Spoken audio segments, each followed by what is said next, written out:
I need to tell you something about the Great Smoky Mountains that people who visit for a weekend don't understand, and that even people who hike there regularly sometimes fail to appreciate. The Smokies are old. Not old the way a building is old or a city is old, but old the way the ocean is old in a way that predates the category of oldness. Mountains that were ancient before the Rockies were a wrinkle in the Earth's crust, and that have been wearing down and settling into themselves for so long that the stone has achieved a kind of patience that you can feel in your bones. When you're deep enough in the backcountry and far enough from the roads and the visitor centers and the carefully maintained illusion that these mountains are something humans have tamed. They haven't been tamed. They've been decorated. The trails and the shelters and the signs are ornaments hung on something vast and indifferent. And when you step off those trails, when you move past the blazes and the maintained tread into the spaces between, you enter a place that operates on rules you don't fully understand, and that has no obligation to behave the way you expect it to. I've been backpacking in the Smokies since I was 19. 12 years of weekends and week-long trips, and the occasional solo expedition that took me into sections of the park that see maybe a handful of visitors a year. I knew the trail system the way a cab driver knows the streets of their city. Not just the main routes, but the connectors, the unmaintained manways, the old railroad grades and herding paths that crisscross the mountains beneath the official trail network, like the veins beneath skin. I'd hiked the Appalachian Trail through the park end to end 4 times. I'd done every named trail in the system at least once. I carried the confidence of deep familiarity, the certainty that comes from years of repetition, from knowing that the next bend will show you a creek crossing you've seen before, that the ridge ahead will break to the left exactly where it broke to the left last time, that the mountain is a known quantity that holds no surprises for someone who's paid the kind of attention I'd paid. That confidence is what made September of 2020 so destabilizing. Not the experience itself, though the experience was frightening in ways I'm still trying to articulate, but the destruction of certainty, the realization that a place I thought I knew completely could present me with something I'd never seen, something that wasn't supposed to be there, something that operated outside the framework of trail and map and GPS that I'd built my understanding on. That's what stays with me. Not the fear, but the doubt, the knowledge that the mountains I'd trusted contain spaces I can't account for. I left Clingman's Dome on a Tuesday morning in mid-September, planning a 3-day solo trip to Newfound Gap along a route that followed the AT for most of its distance, but included a detour through the Goshen Prong drainage, where I wanted to check on a backcountry campsite I'd used the previous year. The weather was good, clear skies, temperatures in the mid-60s, the kind of September perfection that the Smokies produce between the heat of summer and the unpredictability of fall.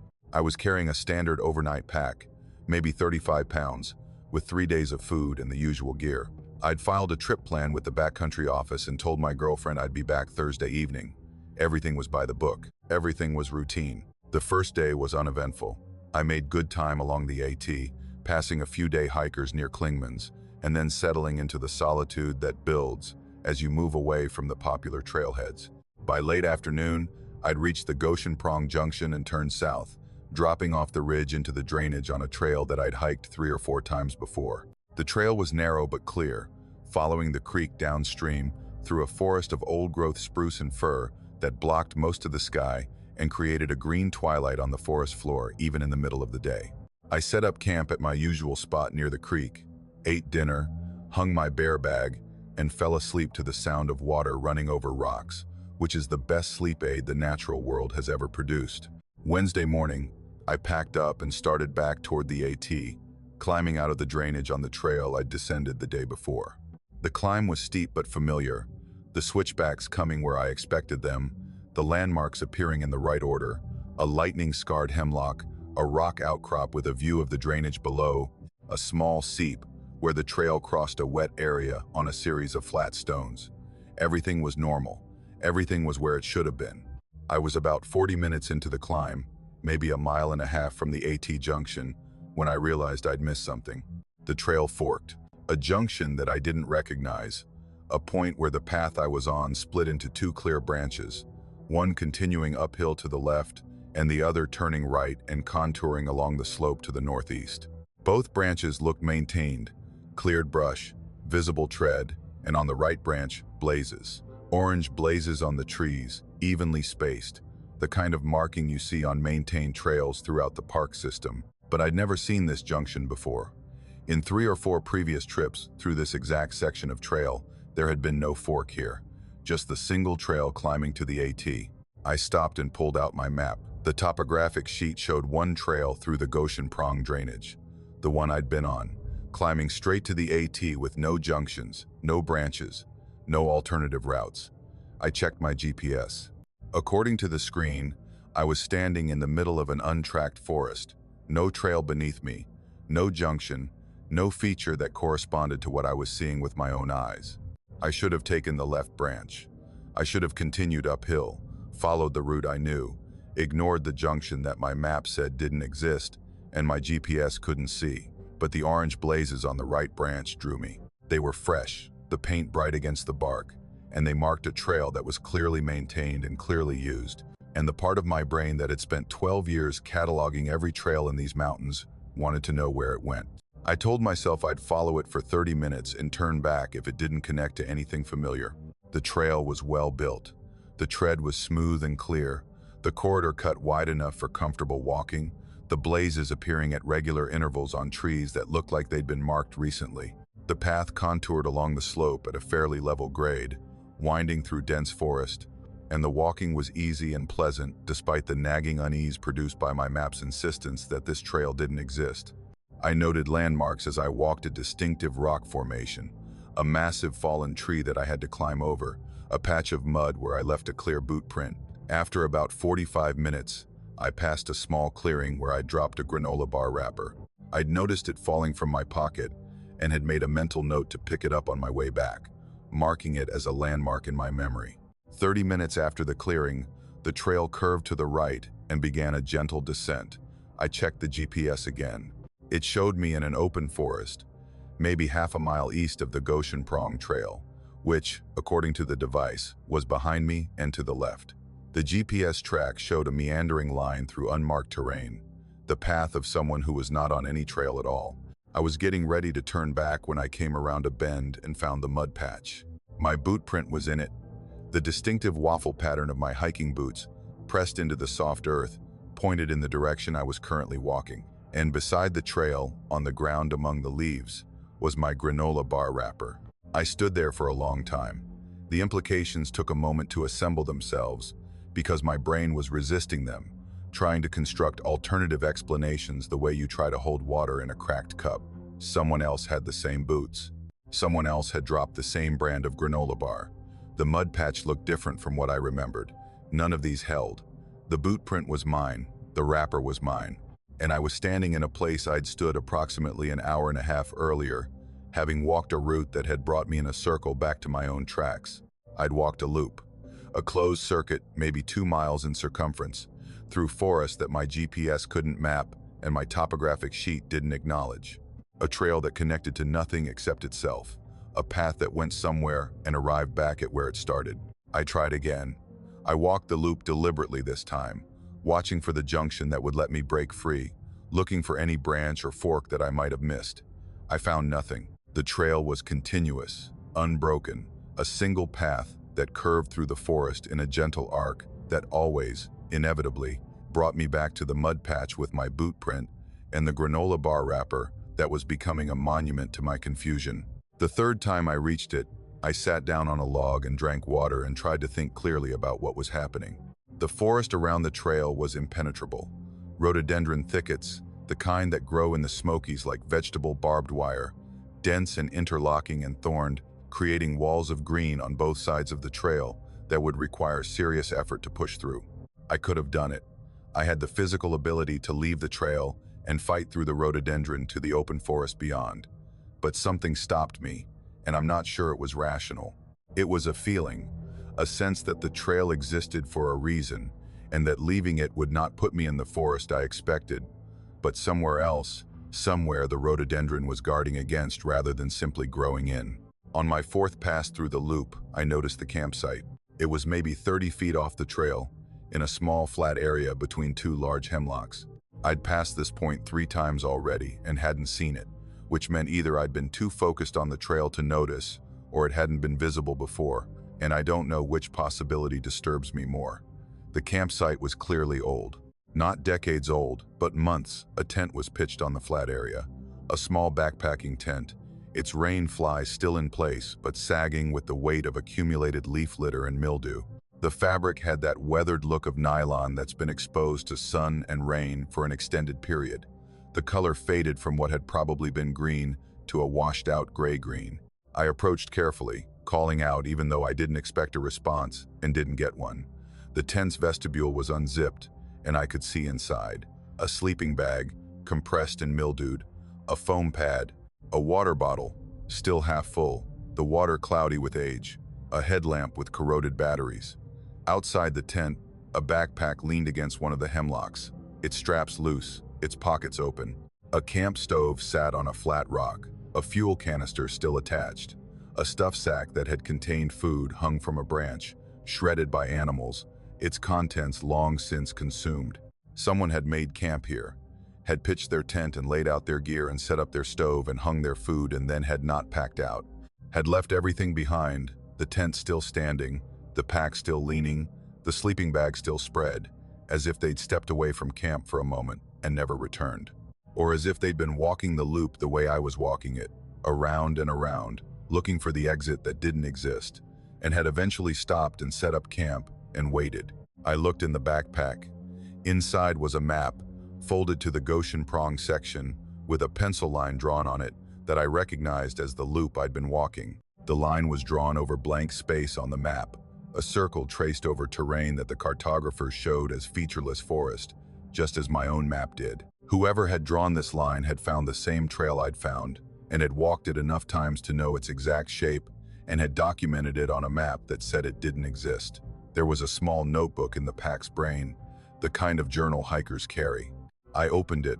The entries were dated, starting in April of that year, 5 months earlier. The handwriting was neat, the entries brief, describing a solo backpacking trip that matched the route I'd been hiking. The last few entries were increasingly terse and increasingly frightened. The final entry read, "4th day on the loop, can't find the junction. Rhododendron is too thick to push through. Trail brings me back every time. Someone will find this camp. Someone will walk this trail. If you're reading this, don't follow the blazes. Go through the rhododendron. The trail wants you to stay on it. Don't stay on it. Get off the trail. Get off now." I closed the notebook and put it back in the pack, and I looked at the rhododendron wall that flanked the trail on both sides, dense and dark and unwelcoming, and I made a decision that I believe saved my life. I left the trail. I pushed into the rhododendron to the west, in the direction of the Goshen Prong Trail that my GPS said was half a mile away, and I fought through the thicket with everything I had. The branches grabbed at my pack and scratched my face and arms, and the trunks were so close together I had to turn sideways to squeeze between them, and the ground beneath was slick with rotting leaves, and I couldn't see more than 5 feet in any direction. I pushed through for what felt like an eternity. Why? And it was probably 20 minutes. And then suddenly the rhododendron thinned, and I was standing on a trail I recognized. The Goshen Prong Trail, exactly where my GPS said it should be, was marked with the familiar white diamond blazes of the maintained trail system. I was out. I hiked to the AT and then to Newfound Gap without stopping, covering the remaining distance in a sustained rush of adrenaline and relief. I drove home that night instead of spending the 3rd day on the trail. I reported the abandoned campsite to the backcountry office, giving them the GPS coordinates as best I could. A ranger went to investigate 3 days later and found nothing. No campsite, no tent, no backpack, no journal, just forest. Just rhododendron and hemlock, and the quiet indifference of mountains that have been keeping their own counsel since before humans walked upright. I went back to the Goshen Prong Junction the following spring. I hiked the same trail, climbed the same switchbacks, passed the same landmarks. The fork wasn't there, just the single trail climbing to the AT, the same trail that had always been there, with no branch, no orange blazes, no path contouring to the northeast. The forest where I'd walked the loop was a solid rhododendron thicket, impenetrable, showing no gap or corridor that a trail could have occupied. I never found out who left that campsite. I checked missing persons reports for the park, looking for anyone reported overdue from a solo trip in the Goshen Prong area in the spring or summer of 2020. I found one. A hiker from Knoxville, a 31-year-old man who'd filed a trip plan for a solo overnight in the Goshen Prong drainage in late April and had never checked out. A search had been conducted and had found no trace of him. The case was still open. I think about him. I think about him walking that loop, around and around, passing the same landmarks, looking for the junction that would let him out. I think about him setting up camp when exhaustion finally won, pitching his tent beside the trail and writing in his journal, leaving instructions for the next person who found themselves trapped on a trail that went nowhere and everywhere at once. I think about his final entry, the desperation in those words, the plea to leave the trail, to push through the rhododendron regardless of how impenetrable it seemed. I think about whether he ever took his own advice, whether he fought through the thicket the way I did and came out on the other side, or whether he's still in there, somewhere in the space between the loop trail and the real trail, in a fold of the forest that the maps can't see and the GPS can't reach, walking a circuit through mountains that decided to keep him. I don't hike the Goshen Prong anymore. I tell people it's because the trail is too steep, the drainage too remote, the solitude too heavy. But the truth is simpler and worse. I'm afraid of finding the fork again. Afraid of seeing those orange blazes on the trees, fresh and bright, marking a trail that leads nowhere except back to itself. Afraid of walking a path that the mountains built for no reason I can understand, a closed loop in the heart of the oldest mountains on the continent, patient and waiting and perfectly circular. And I'm afraid that next time, the rhododendron won't let me through. The first thing you need to understand about a fire lookout tower is the glass. 14 feet by 14 feet, a single room elevated on stilts, anywhere from 10 to 60 feet above the ground, and every wall is a window. During the day, this is the point. You're there to see, and the glass gives you a 360-degree view of whatever landscape the Forest Service has decided needs watching. You can see storms building 50 miles away. You can spot a column of smoke the width of a pencil at 15 miles, if the air is clear enough. You exist in a bubble of visibility, suspended above the world, and the clarity of it is addictive. The feeling that nothing can happen within your range of sight without your knowledge, that the landscape is yours to monitor and protect, and that the glass walls that surround you are instruments of power rather than vulnerability. At night, the glass inverts. Every window becomes a mirror. The lamps inside the tower, even a single candle, turn those transparent walls into reflective surfaces that show you nothing but yourself and the room you're sitting in, repeated in every direction, your own face staring back at you from four sides, while the world outside disappears into a darkness so complete it might as well be solid. You can press your face against the glass and cup your hands around your eyes, and sometimes you can see the silhouette of the ridge or the outline of trees against a slightly lighter sky, but mostly what you see is nothing, and in that nothing, your imagination begins to work. It populates the darkness with shapes your eyes can't confirm or deny. It puts sounds in the silence, footsteps on the catwalk, breathing below the floor, the creak of the stairs that lead up from the ground. The first summer I spent in that tower, I learned to sleep with the lights off, because darkness inside and darkness outside created a kind of equilibrium, a mutual blindness that felt safer than the alternative of sitting in a lit room surrounded by mirrors that showed me my own growing unease while hiding whatever might be standing 3 feet away on the other side of the glass. I took the job because I was 24, and I just finished a degree in forestry. Why? And I wanted to be alone. That's the simplest explanation and the truest one. I'd grown up in a loud household in Billings, shared dorm rooms for 4 years, and worked summer jobs on trail crews where you were never more than arm's length from another person. The lookout position offered me something I'd been craving, without knowing how to name it, a solitude so thorough that it restructured your relationship with your own mind, that forced you to become the only company you had, that stripped away the social performance of daily life, and left you with whatever was underneath. Some people can't handle it. The Forest Service told me that a significant percentage of lookouts quit within the first 2 weeks, unable to tolerate the silence and the isolation and the particular psychological weight of being the only human being for miles in every direction. I loved it. At least, I loved it for the first summer and most of the second, until the light appeared and the love curdled into something else. The tower was on Wapiti Ridge in the Shoshone National Forest, southeast of Yellowstone, at an elevation of just over 9,000 feet. The ridge ran roughly north-south, a spine of rock and alpine meadow with the Absaroka Range visible to the west and the Bighorn Basin stretching away to the east, and on clear days, I could see 100 miles in every direction. The tower itself was a standard Forest Service L4 design, the 14x14 cab, on a 40-foot steel frame, accessed by a staircase that zigzagged up the outside of the structure to a catwalk that wrapped around the cab at the top. The catwalk was maybe 3 feet wide, a narrow platform with a railing, and it served as both entrance and emergency exit, and the place where I'd stand in the evenings and watch the sun go down over the Absarokas, while the temperature dropped and the sky turned colors that I still don't have words for. My routine was simple and didn't vary much from day to day. Wake at dawn, coffee on the propane stove, begin scanning at first light, using the Osborne Firefinder, a circular sighting device mounted on a table in the center of the cab, to check for smoke in all directions. Radio the district office with a morning weather report. Scan again at midday, again in the late afternoon.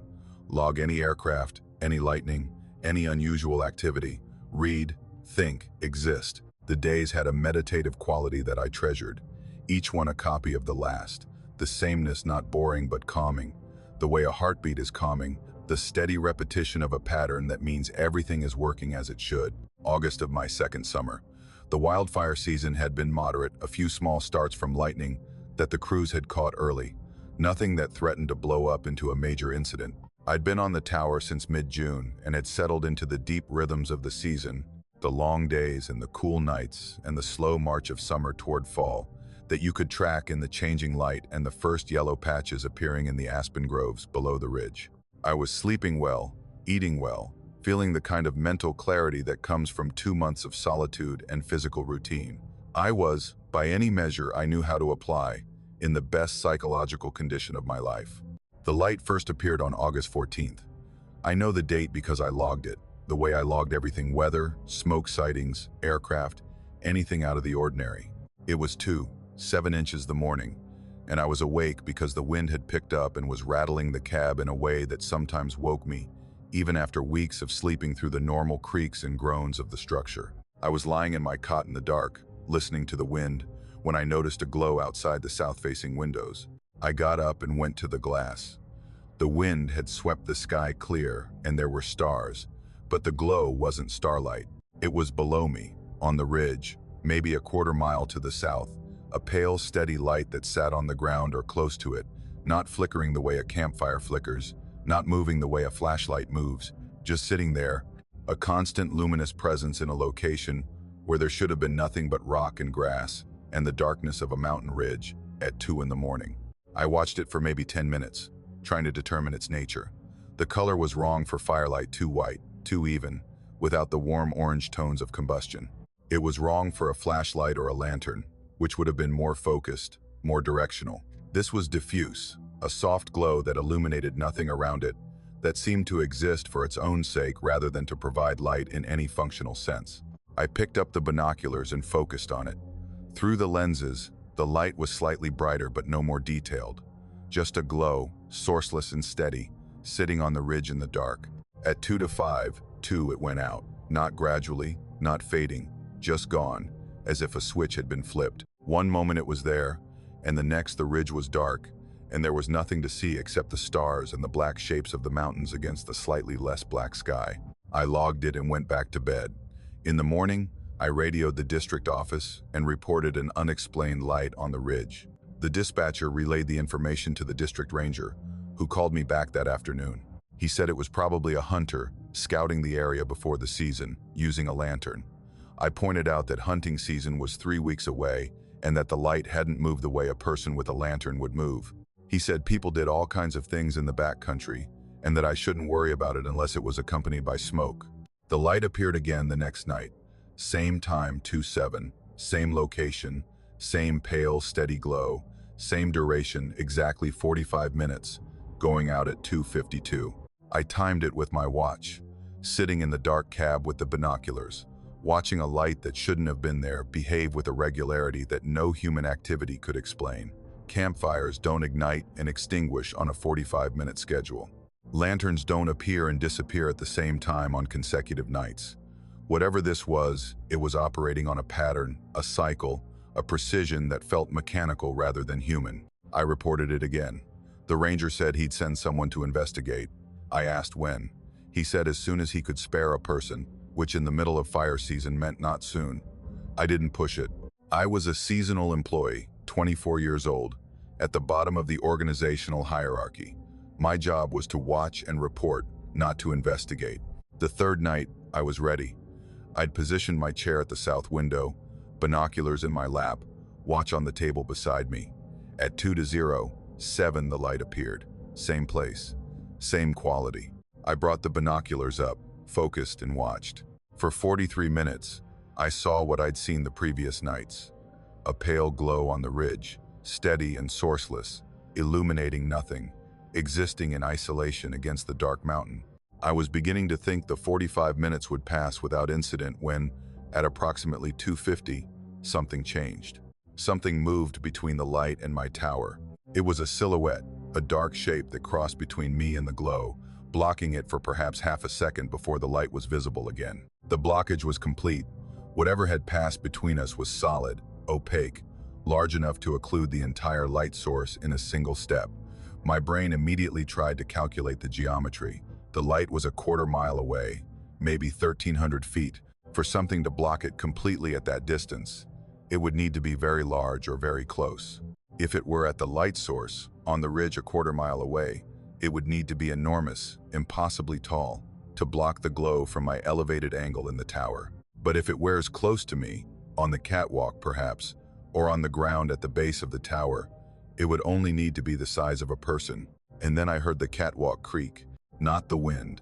I knew wind sounds. I'd spent 2 summers cataloging every noise the tower made in every weather condition, and this was not wind on the catwalk. This was weight. The specific groan of the metal grating under something heavy enough to flex it, a sound I heard every day when I stepped out to do my visual scan, a sound that my own body produced when I walked the narrow platform around the cab. Weight on the catwalk. Something standing outside, 3 feet from the glass, on a platform 40 feet above the ground, at 2:50 inches the morning. I didn't move. I sat in my chair in the dark cab with the binoculars in my lap, and I didn't move, and I didn't breathe, and I stared at the south window where the light on the ridge was still visible. And I listened to the catwalk bearing weight that wasn't mine. The creak came again, a slight shift, the sound of something adjusting its position. Then another creak, further along the catwalk, moving around the cab, from south to west, a slow, deliberate progression of weight on metal that tracked around the outside of the glass room, where I sat motionless in the dark. I didn't turn on a light.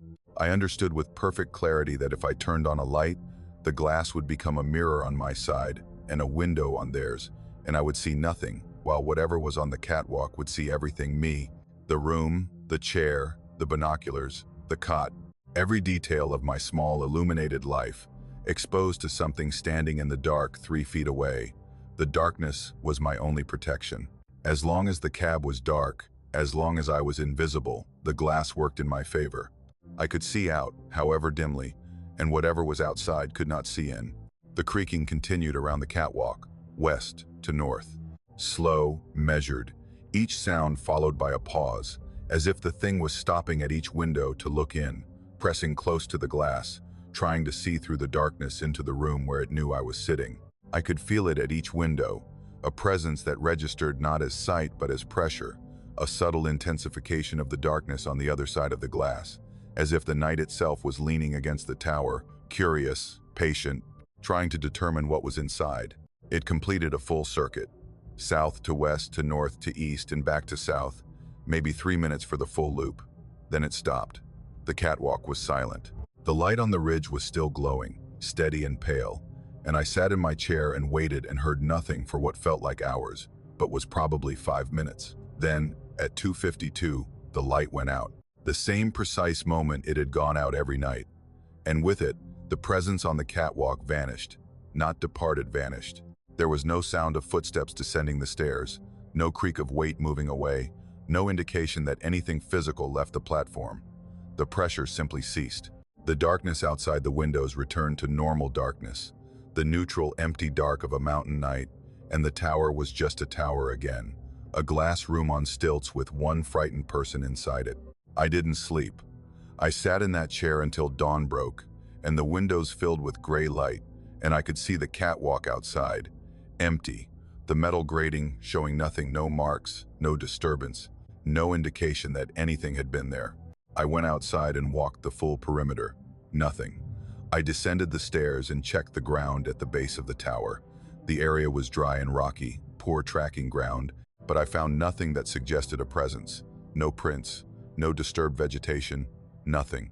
I radioed the district office and reported what had happened. I kept my voice calm and my language precise, and I described the light and the sound on the catwalk and the circuit around the cab without embellishment or interpretation. The ranger listened and was quiet for a long time, and then he asked me if I'd been drinking. I said no. He asked if I'd been sleeping well. I said yes, until last night. He said he'd send someone up to check on me. Nobody came. Fire season was at its peak, and every available person was committed to an incident near Dubois, and sending someone to investigate a spooked lookout story about lights and noises was not a priority. I understood the calculation. I understood it, and I resented it, and I was terrified of what the fourth night would bring. On the fourth night, I didn't wait in the dark. I made a decision that went against every instinct I had, a decision born of the understanding that I could not spend another night sitting in a dark room listening to something walk around the outside of my glass cage. I turned on every light in the cab, both propane lamps, the LED lantern, and even a candle. I made the room as bright as I could, and I sat in the center of it, visible from every direction, and I waited. At 2:07, the light appeared on the ridge. I watched it through the now reflective glass, my own face ghosted over the distant glow, and I waited for the catwalk to creak. It didn't. For 45 minutes, I sat in my lit room and watched the light and heard nothing on the catwalk and felt no presence at the windows. At 2:52, the light went out and the night was quiet, and nothing walked the platform outside my door. I thought it was over. I thought the lights had deterred it, that whatever had been drawn to my tower was repelled by illumination, that I'd found the countermeasure and could sleep safely for the remainder of the season. Then I looked at the windows more carefully, at the glass surface closest to my chair. On the outside, where the night pressed against the pane, there were marks on the glass. Not scratches, not smudges from my own hands. Prints. Long, narrow marks pressed against the exterior surface, as if something had placed its hands flat against the glass and held them there while it looked in at me, at my lit room, at my brightly illuminated life, studying me with the patience of something that had all the time in the world and didn't mind being seen, because being seen was not the same as being understood. I left the tower 4 days later. I told the district ranger I had a family emergency and needed to come down early. He didn't argue. Seasonal lookouts quit all the time. The tower would be closed for the season in 3 weeks anyway. I packed my personal gear and hiked down the ridge to the trailhead, drove to Billings, and didn't look back. I've never returned to Wapiti Ridge. I've never taken another lookout position. I finished my forestry degree and work for a state agency now, a desk job in Helena that keeps me in an office with solid walls and no windows after dark, and colleagues who fill the silence with the ordinary sounds of human activity. I sleep with the lights off again, mostly, though on some nights when the wind picks up and the house creaks in ways that sound like weight on a platform, I'll leave the hallway light on, and I'll lie in bed and listen and tell myself that there's nothing outside, that glass is just glass, that the darkness beyond it is empty. But I know about the handprints. I know something stood on that catwalk and pressed its hands against the glass and looked in at me with a patience that suggested not curiosity but ownership, as if the ridge and the tower and the darkness were its territory, and I was the anomaly, the temporary intrusion, the thing that would eventually leave while it remained, watching, waiting, returning to the ridge every night at 2:07 to light a pale glow that served no purpose I could understand, and that went out at 2:52 every night with the precision of something that had been doing it for longer than fire towers had existed on that ridge. I don't know what it was. I don't know what it wanted. I don't know if the light was bait or signal or something else entirely, some function of its existence that had nothing to do with me and that I was simply close enough to witness. All I know is that for 3 nights, something climbed 40 feet of steel stairs and walked the catwalk of a fire lookout tower at 9,000 feet in the Absaroka Range and looked through the glass at a 24-year-old kid who wanted nothing more than to be alone and that on the fourth night it left its handprints on the window to let me know that the glass between us was thinner than I thought. And sometimes, on the worst nights, I wonder if it's still there, still on that ridge, still lighting its pale glow at 2-7, still climbing the stairs of a tower that's been empty since I left, still walking the catwalk, still pressing its hands against glass that shows it nothing but an empty room and the darkness on the other side, still watching, still patient, still waiting for someone to turn on the lights.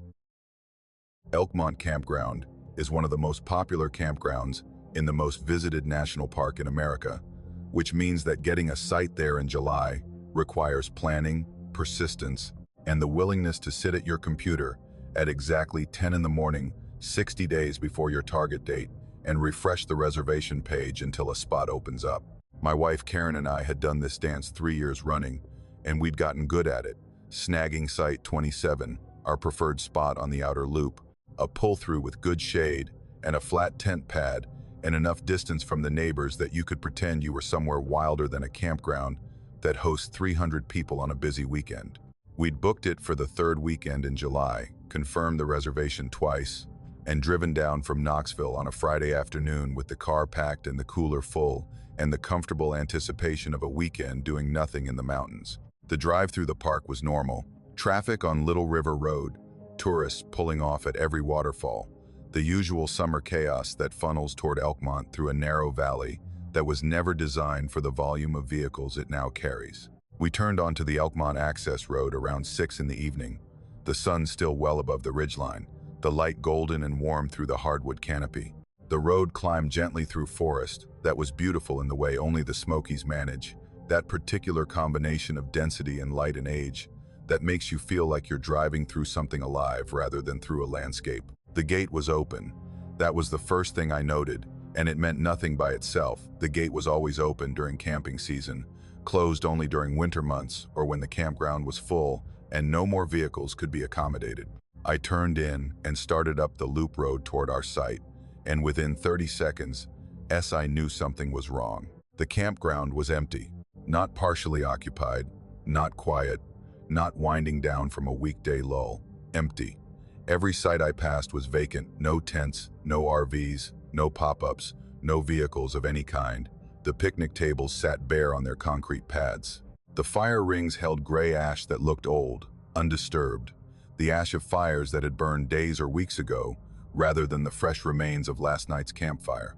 The garbage bins at the comfort stations were empty, their lids propped open, their liners clean. The bathroom lights were on, the buildings clearly functional, the water running when I checked, but the campground itself was devoid of human presence in a way that felt not just unusual but impossible. I drove the entire loop, all 43 sites, outer loop and inner loop, every pull-through, back-in, and walk-in site that the campground offered. Nothing, no gear, no vehicles, no evidence of recent occupation.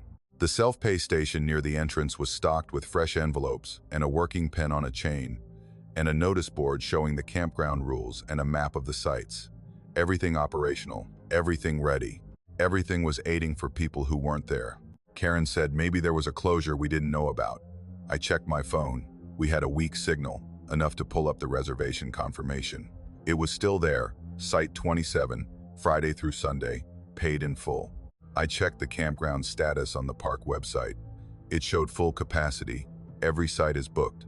312 people should have been here, according to the system, and we were the only two.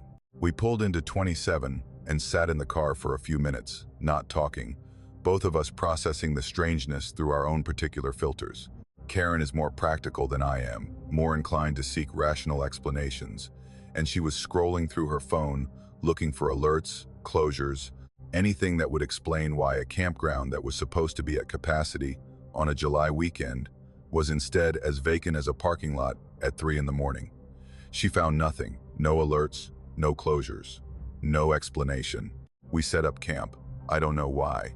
The reasonable thing would have been to leave, to drive back to the ranger station and ask questions, to find someone in a uniform who could tell us what was happening.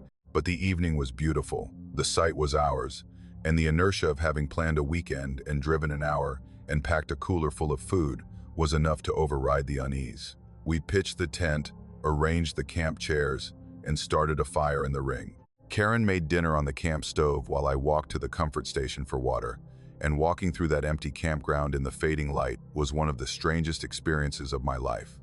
The sites were all around me, each one set up for occupancy, each one showing the infrastructure of hospitality table, fire ring, tent pad, parking spur, and each one empty, silent, unused. It felt like walking through a movie set after the crew had gone home. Everything was there except the life that was supposed to fill it. We ate dinner, sat by the fire, and watched the light die over the ridgeline to the west. The campground settled into darkness, with none of the usual sounds that accompany a busy summer evening. No kids laughing, no generators humming, no murmured conversations from neighboring sites, no car doors closing, no music playing from someone's portable speaker.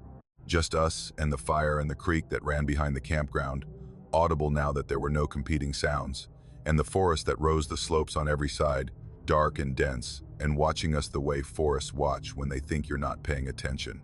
We went to bed around 10. I zipped the tent and lay on my sleeping pad and listened to the silence, and tried to convince myself that there was an explanation and that we'd learn it in the morning and laugh about it.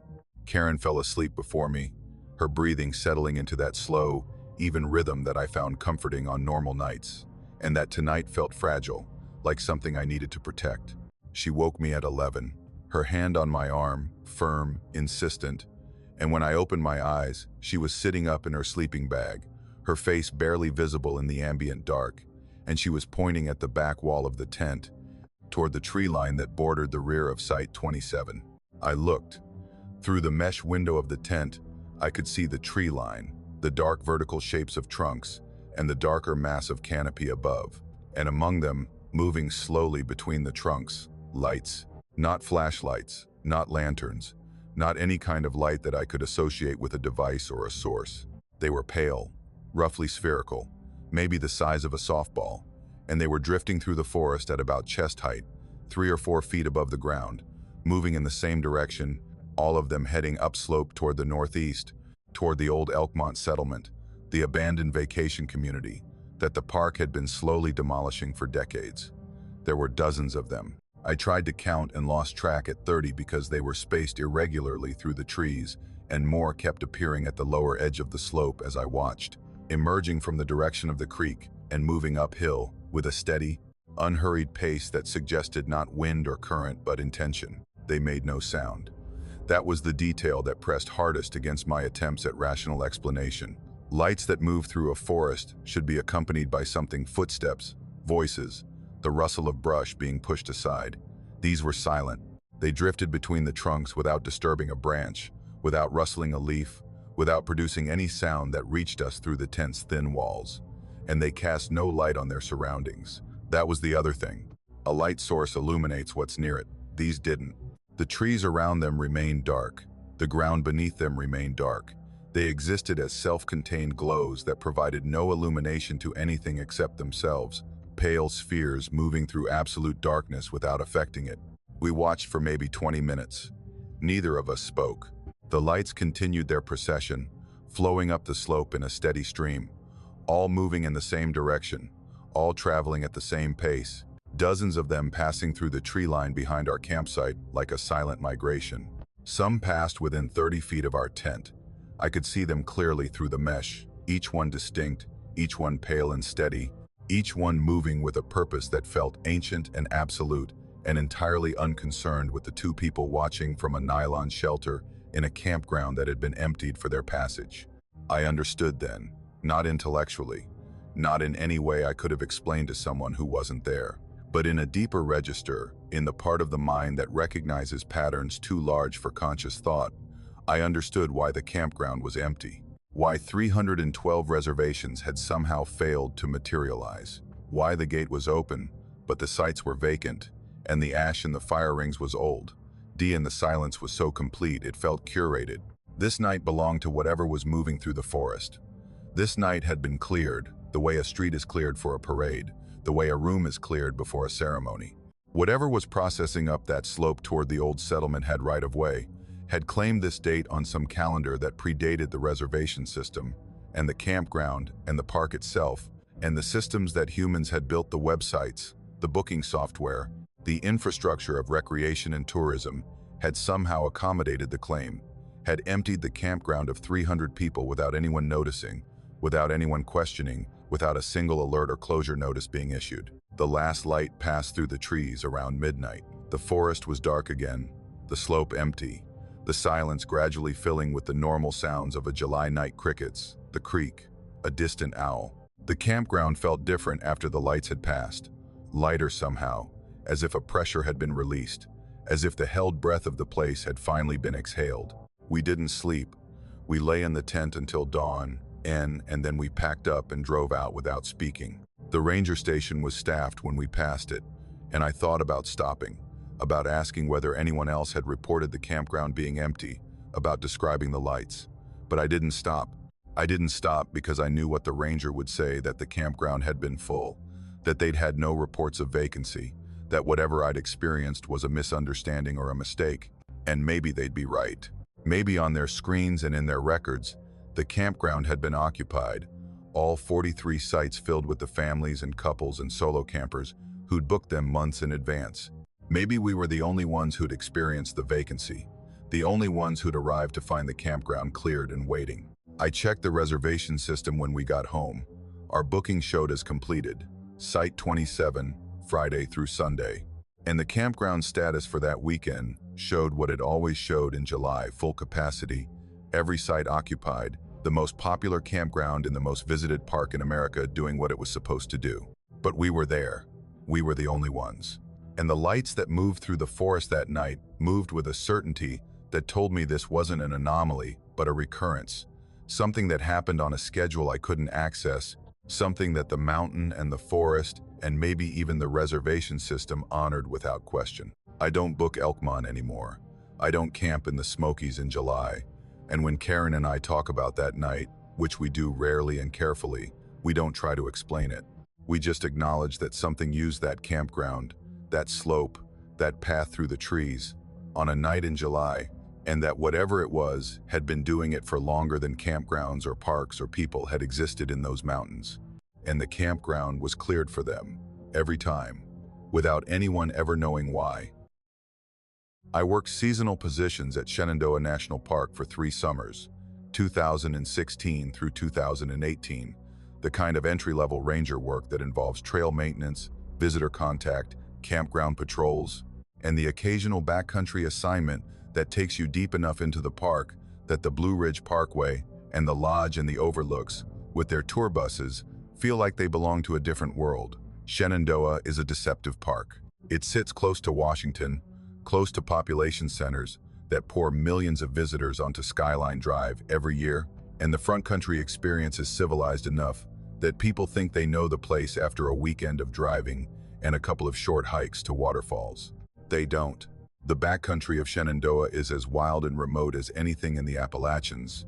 Hollows that drop off the ridge into drainages, so steep and overgrown that you can hike for 8 hours and not see a trail or a sign or any evidence that another human has been there in months. The park has over 200 square miles of wilderness, most of it invisible from the road, most of it unvisited, most of it holding the same old silence that it held before the Civilian Conservation Corps built the first trail and the first tourists drove their Model As up the mountain to admire the view.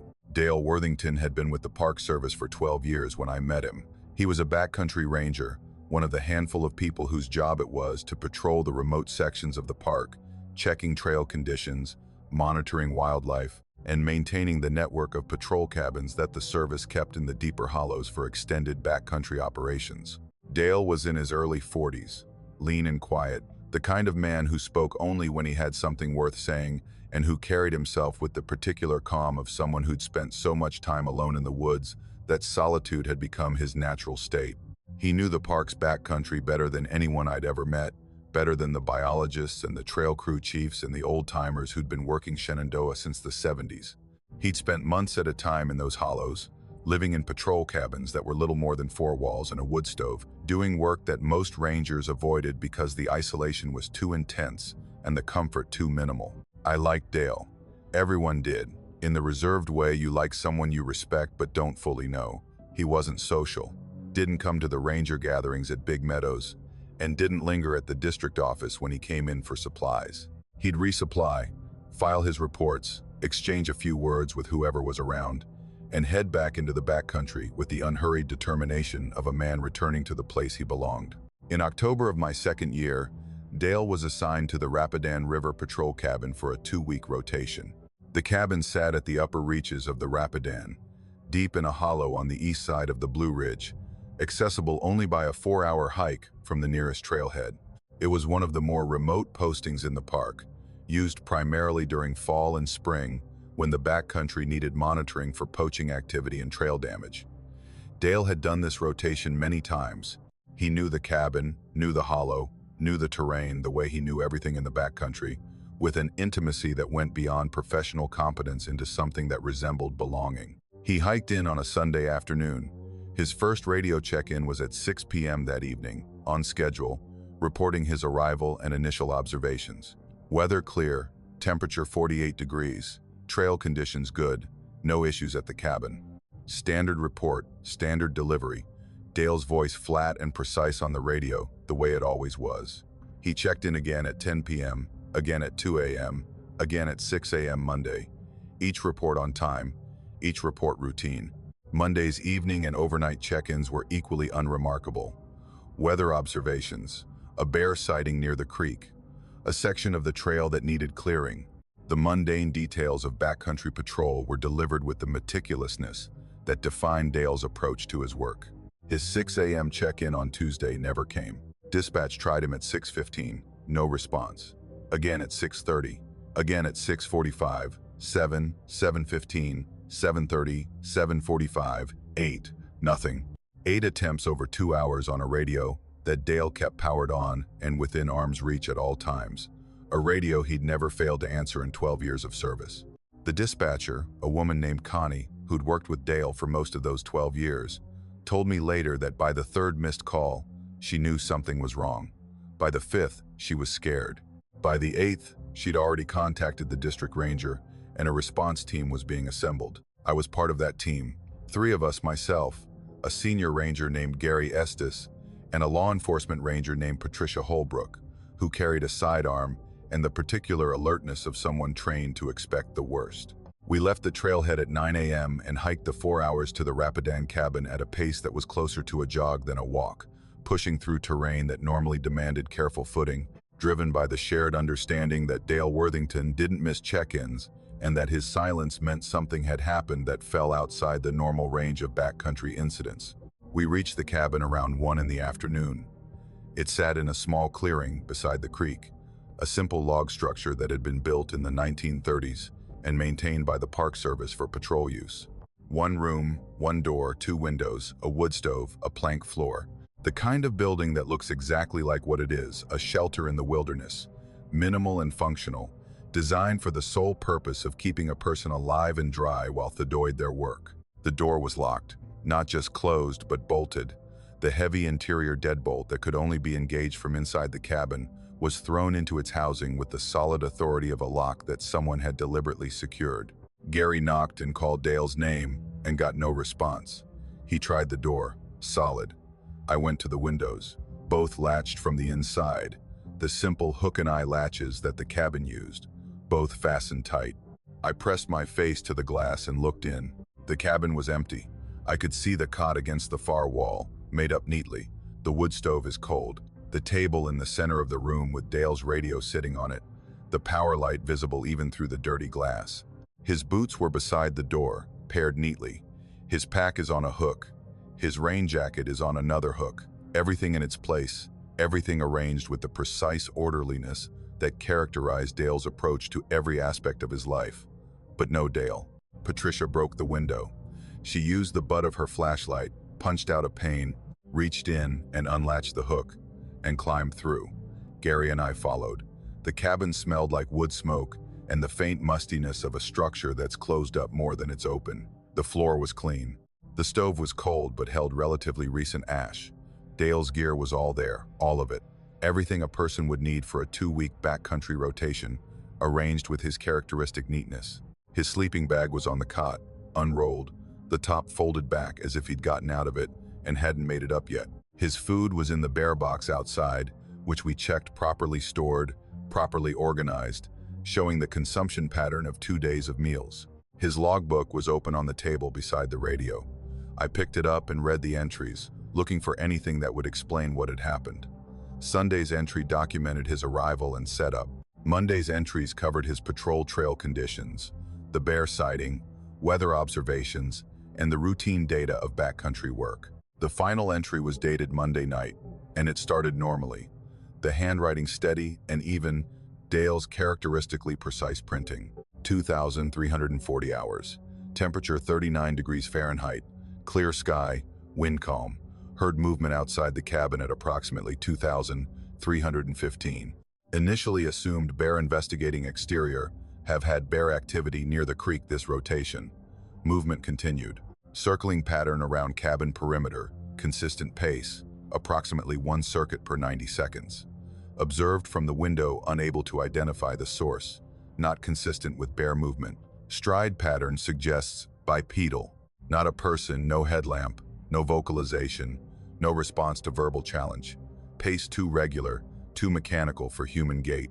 The handwriting changed after that. The letters got larger, less controlled, and the spacing irregular. The pen had pressed harder into the paper, leaving impressions that I could feel with my fingertip. Something has been circling the cabin since midnight. Not an animal, not a person. Keeping the door locked. Will report at morning check-in. That was it. The final words Dale Worthington committed to paper before he disappeared from a cabin that was locked from the inside with both windows latched and no exit that 3 experienced rangers could identify. We searched the cabin inch by inch. The floor was solid plank on joists, no trapdoor, no gaps large enough for a person to pass through. The walls were log, chinked and solid, no openings. The roof was intact, the ceiling boards tight. The chimney flue was 6 inches in diameter, barely large enough for a raccoon. The door had been bolted from the inside. The windows had been latched from the inside. Dale Worthington was a 6-foot, 180-pound man, and he had left a sealed room without breaking the seal. We searched the surrounding area for 3 days. Dog teams, helicopter support, 50 personnel at peak deployment. We found nothing. No tracks leading from the cabin, no gear in the woods, no clothing, no sign that Dale had ever left the building. The dogs picked up his scent at the cabin and nowhere else, as if he'd existed only within those 4 walls, and had simply ceased to exist when he stopped being inside them. The investigation that followed was thorough and inconclusive. The official report classified Dale as a missing person, status unknown. The theories ranged from voluntary disappearance to foul play to mental health crisis, none of them supported by evidence, all of them failing to address the fundamental impossibility of a man leaving a locked room without unlocking it. I finished my season and didn't come back for a 3rd summer.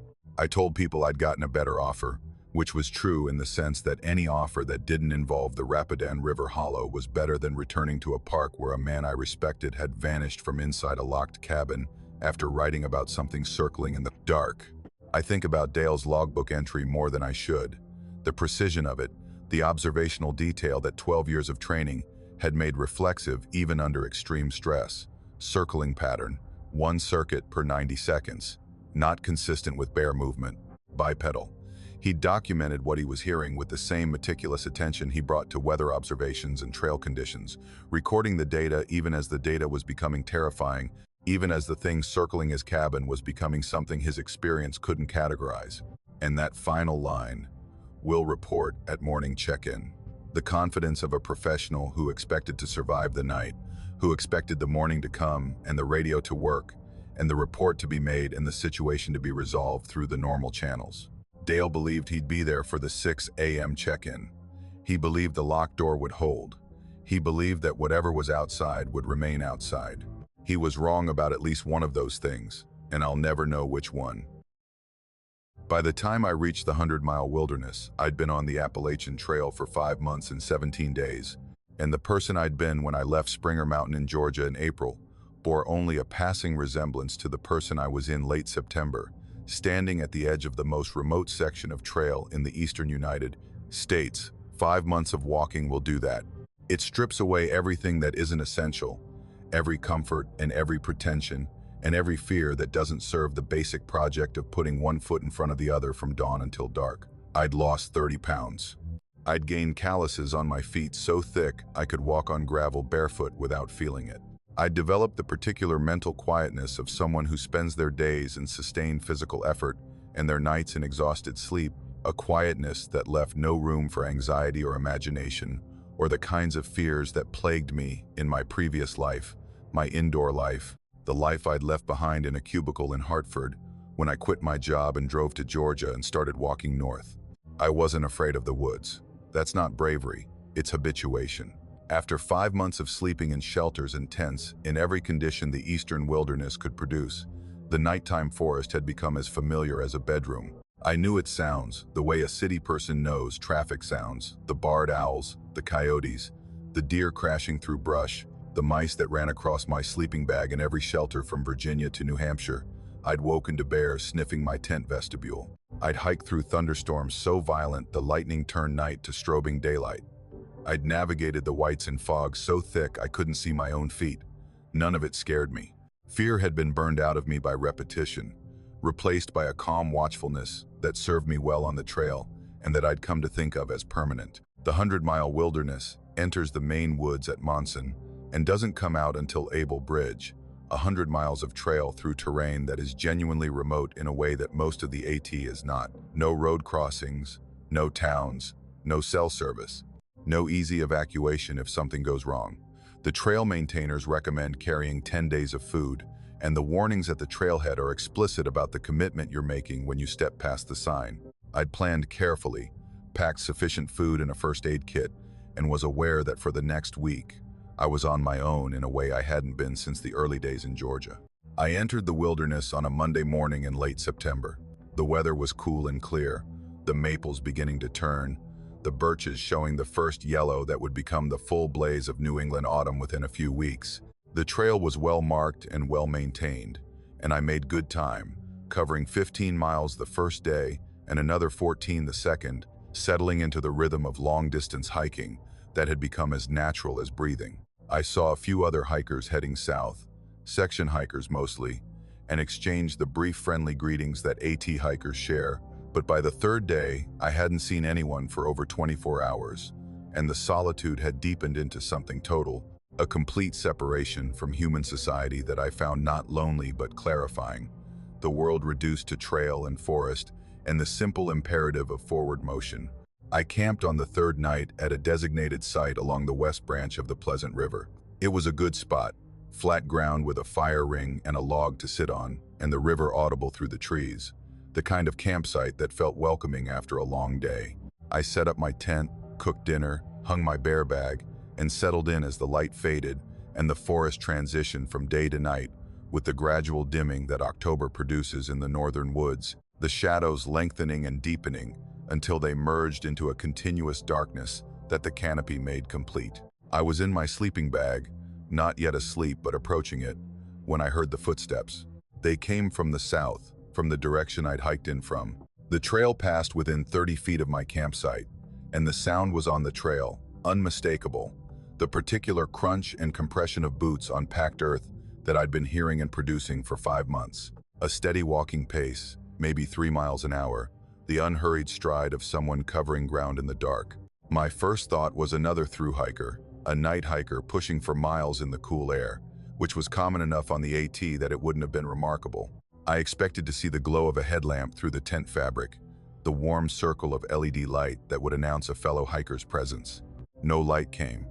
The footsteps continued, growing louder, closer, the sound sharpening as the distance decreased. I could hear individual steps now, the left-right cadence of a walking person, the slight variation in sound as each foot landed on a slightly different surface. Closer, 20 feet from my tent, maybe less, and then they stopped. The silence that followed was more disturbing than the sound. A hiker would have said something, would have seen my tent and called out, or would have passed by with the courtesy of someone who knows others are sleeping nearby. But nothing. No voice, no rustle of gear, no sound of a pack being lowered to the ground. Just absence, the sudden cessation of footsteps that had been clear and definite and purposeful, replaced by a silence that felt occupied, that had the quality of someone standing still, rather than no one being there. I called out, "Hello? Someone there?" My voice sounded wrong in the darkness, too loud, too human, an intrusion into a silence that didn't want to be broken. No response. I waited. 30 seconds. A minute. Nothing. I unzipped the tent. The zipper sound was enormous in the quiet, a ripping mechanical noise that I normally never thought about, but that now felt like an announcement, a declaration of my position and my vulnerability. I pulled back the flap and looked out. The trail was empty.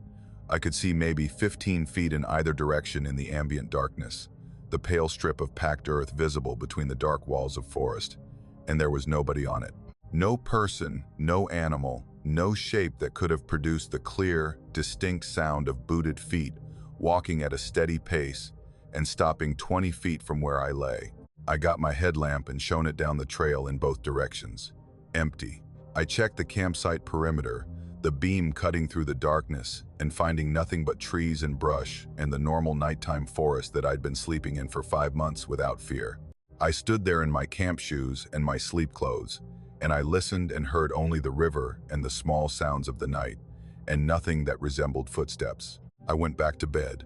I told myself it was an animal, a deer walking the trail, the sound distorted by darkness, and the amplification of silence into something my brain had interpreted as human footsteps.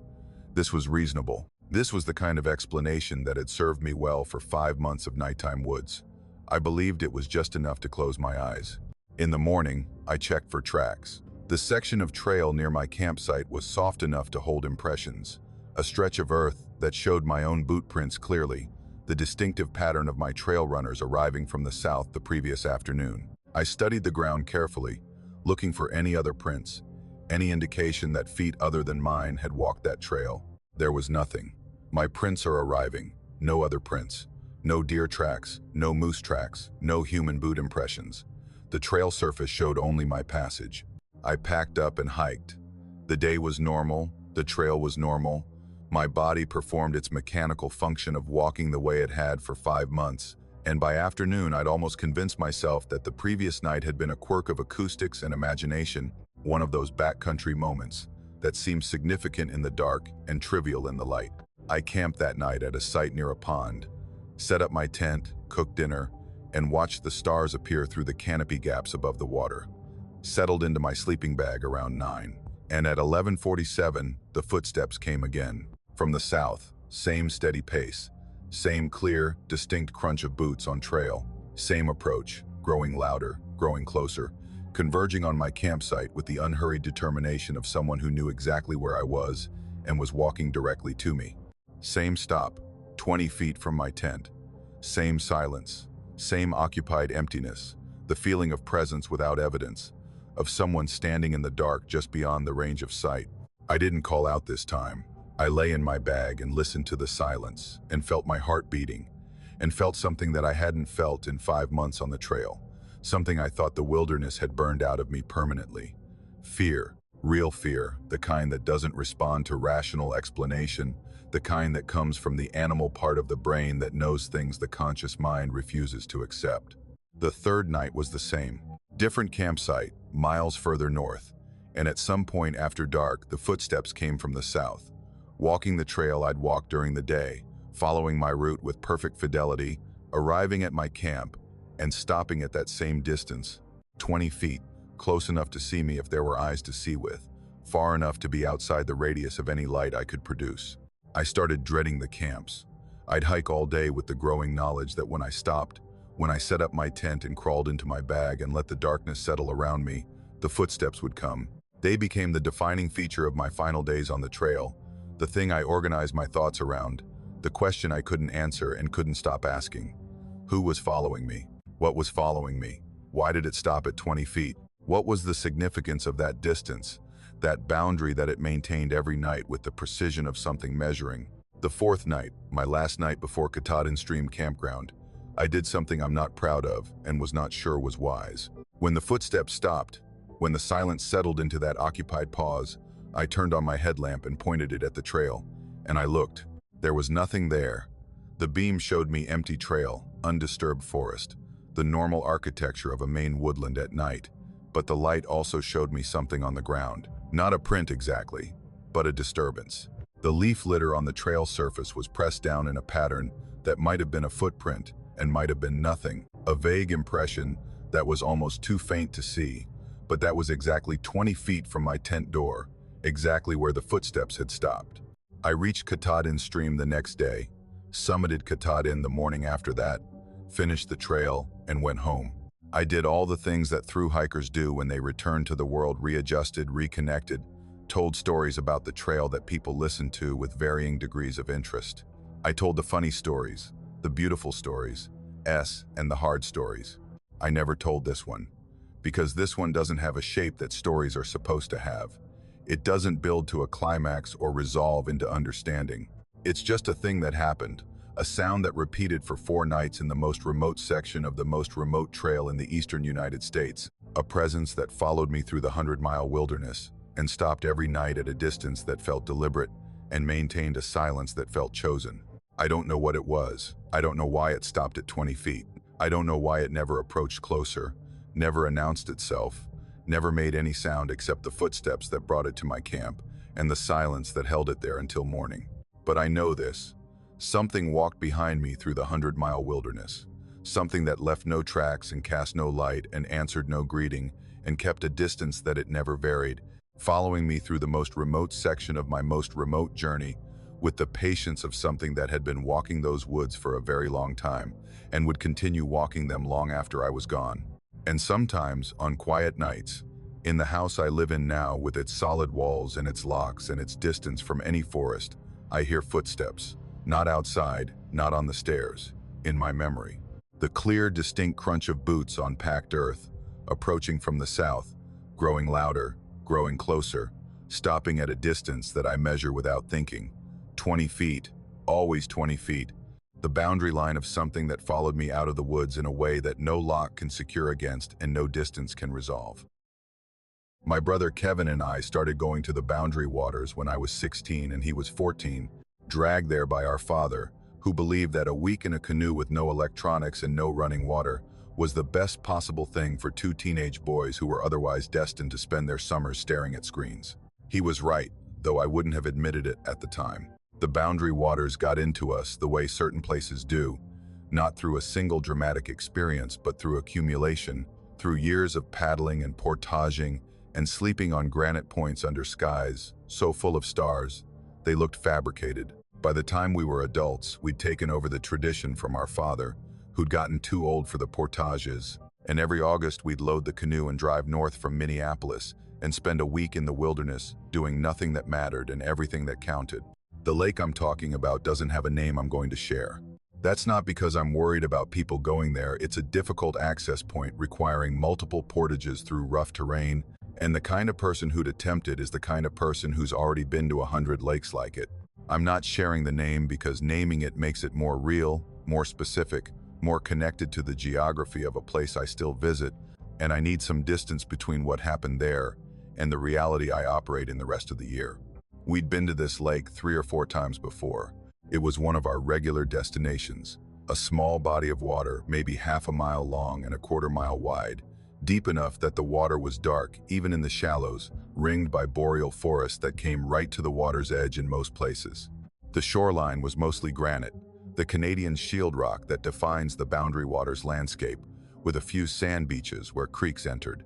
There was one designated campsite on a granite point on the northern shore, a beautiful spot with a flat area for tents and a fire grate, and the kind of sunset view that makes you understand why people become addicted to this place. We knew the lake well.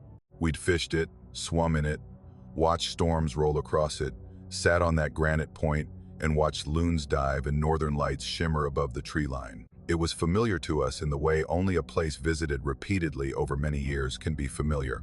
We arrived mid-afternoon on a Tuesday in August of 2021. The portage had been brutal, the trail steep and muddy from recent rain, and we were sweating and tired, and glad to see the lake open up through the trees at the end of the trail. We made camp on the granite point, set up the tent, filtered water, and ate a late lunch.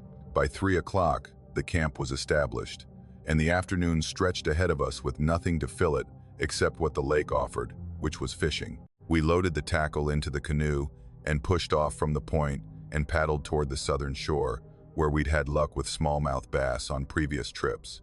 Kevin noticed it first. We were maybe 100 yards from the southern shore, drifting in the canoe, lines in the water, when he said something that I initially dismissed as a joke. He said the trees looked different down there.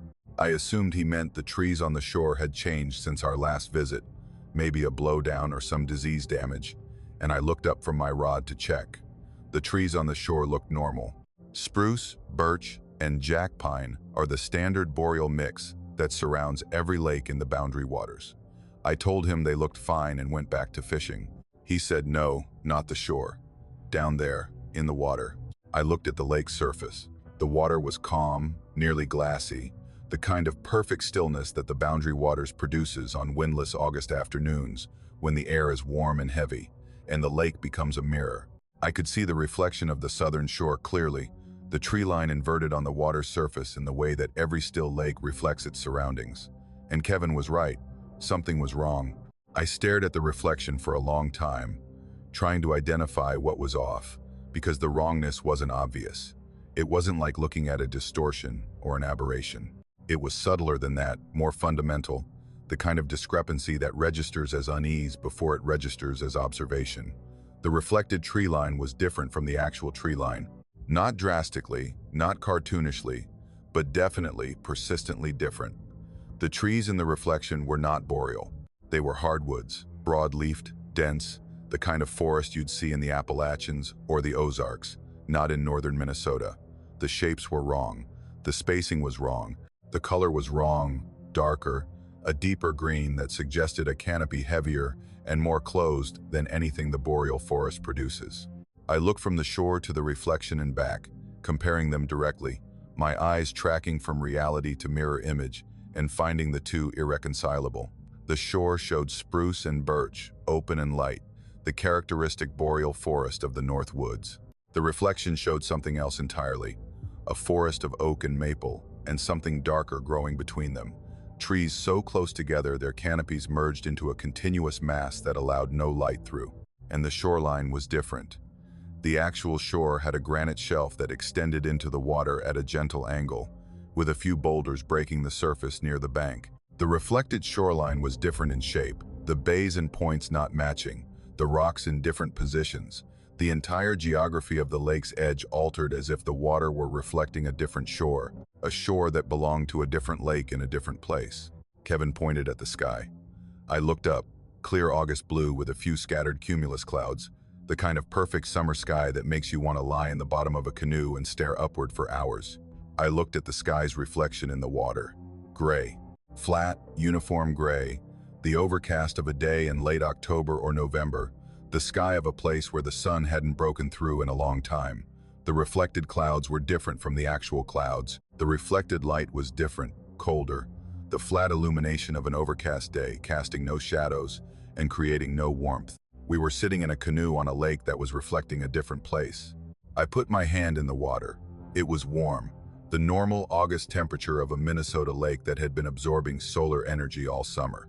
But when I looked at my hand beneath the surface, the water seemed deeper than it should have been, the visibility less, as if the water itself was thicker or darker than what my hand was actually immersed in. I pulled my hand out, and it was just wet, just normal lake water, but the surface where my hand had broken through was slow to settle, the ripples moving outward with a heaviness that suggested a density the water shouldn't have had. Kevin wanted to paddle closer to the southern shore, to see if the reflection resolved itself as the angle changed. I said no. I said it with a firmness that surprised both of us. A refusal that came from somewhere below conscious decision, from a part of my brain that had assessed the situation and concluded that getting closer to whatever was being reflected in that water was something we should not do. Kevin looked at me, and I think he saw something in my face that made arguing pointless, because he picked up his paddle without a word and we turned the canoe and went back to camp. We didn't go back on the water that afternoon. We sat on the granite point and watched the lake from shore, and from that angle, at that distance, the reflection looked normal. The trees in the water matched the trees on the shore. The sky and the water matched the sky above. Whatever discrepancy we'd seen from the canoe was either gone or invisible from this perspective, and the temptation to dismiss it as a trick of light or angle was strong enough that we almost talked ourselves into believing it, but I kept watching. As the afternoon wore on and the sun moved west and the light changed, I noticed moments when the reflection flickered. Not continuously wrong, but intermittently, like a signal going in and out. For a few seconds, the reflected tree line would shift, the hardwoods replacing the boreal forest, the gray sky replacing the blue, and then it would snap back to normal, the lake showing exactly what it should, as if the connection to whatever other place the reflection was accessing had momentarily strengthened and then weakened again. By evening, the flickering had stopped. The sunset reflected perfectly in the water. The colors matched, the trees matched, and the sky matched. Kevin and I ate dinner and sat by the fire and talked about everything except what we'd seen, because talking about it would have required deciding what it meant, and neither of us was ready for that conversation. We slept, or Kevin slept. I lay in the tent and listened to the lake and thought about reflections and what they actually are, which is light bouncing off a surface, which is physics, which is measurable and predictable, and doesn't allow for a lake in Minnesota to reflect a forest in some other place, under some other sky on some other day. And yet, in the morning, the lake was normal. We went out in the canoe, and the reflection was perfect. Every tree matched, every cloud matched, the water showing us exactly what was above and around it, with the faithful accuracy that physics demands. We fished, we caught bass, we paddled the entire shoreline, and the reflection tracked reality with no discrepancy, no flicker, no moment of wrongness. We paddled home the next day. We've been back to the boundary waters every summer since, but we haven't gone back to that lake. We go to other lakes, other portage routes, other campsites on other granite points, where the water shows us what the water should show us, and nothing else. Kevin and I have talked about it twice. Both times the conversation was short. The first time, he asked me what I thought we saw. I said I didn't know. The second time, months later, he said something that I've thought about more than anything else associated with that day. He said he thought the lake wasn't reflecting a different place. He thought it was reflecting the same place at a different time. That the hardwood forest and the gray sky and the different shoreline were what that place looked like before the boreal forest grew, or what it would look like after, or what it looked like in some other version of the same geography. A version where the glaciers carved differently, or the climate shifted differently, or the world took a different path to the present. I don't know if he's right. I don't know if anyone could be right about something like this, because the categories we use to understand the world don't include lakes that reflect alternate landscapes for 6 hours on an August afternoon. But I think about it. I think about what was down there, beneath the surface, in the depth that seemed deeper than depth, and the darkness that seemed darker than water. I think about the heaviness of the ripples when I put my hand in, the slow density that suggested the water was more than water, that it was a medium between two versions of the same place, and that on certain days, under certain conditions, the barrier thinned enough to see through. And I'm glad I didn't let us paddle closer. I'm glad we stayed on our side of whatever boundary that lake represents. Because I think if we'd gotten close enough, if we'd looked straight down into that water at the right moment, we would have seen not just a different forest and a different sky, but a different lake, looking back up at us from below, reflecting us into a place we couldn't return from. And I think somewhere, in that gray-skied hardwood version of the same coordinates, there's a granite point with a campsite where two brothers never arrived, where the canoe never landed, where the tent was never pitched, and the lake waits, still and patient, for someone to look down into it from the right angle at the right time and see what's on the other side. Trail registers are one of those things that non-hikers don't think about, and thru-hikers think about constantly. They're simple objects, just spiral-bound notebooks and Ziploc bags, placed in the wooden boxes or on the shelves of the three-sided lean-to shelters that the trail-maintaining clubs have built and rebuilt along the Appalachian Trail for the better part of a century. The concept is basic. You arrive at a shelter, you sign in with your trail name and the date and maybe a note about the weather or the trail conditions or whatever is on your mind, and you move on. The next person does the same. Over the course of a season, the register fills with a running chronicle of passage, a collective document written by hundreds of hands that captures the culture of the trail in a way that no guidebook or blog post ever could. There are jokes and complaints and philosophical observations and drawings of varying quality, and the occasional heartfelt confession, the kind of thing a person writes when they've been walking alone for days, and the notebook is the only audience available. I've read thousands of register entries over the years. Most are forgettable, some are funny, a handful are beautiful, and one, in a shelter in the Jefferson National Forest in Virginia, is the reason I don't sleep in shelters anymore. I'm a section hiker, which means I tackle the AT in pieces, a few days at a time, stitching together the trail over years rather than attempting the whole thing in a single 6-month push. I'd been working on the Virginia section for 3 years by the summer of 2022, picking off segments when work allowed, and in June I had a 4-day window that I planned to use on a stretch south of McAfee Knob, a section I'd hiked twice before and knew well enough to move through efficiently. The terrain was moderate, the shelters were well spaced for my daily mileage, and the forecast was good.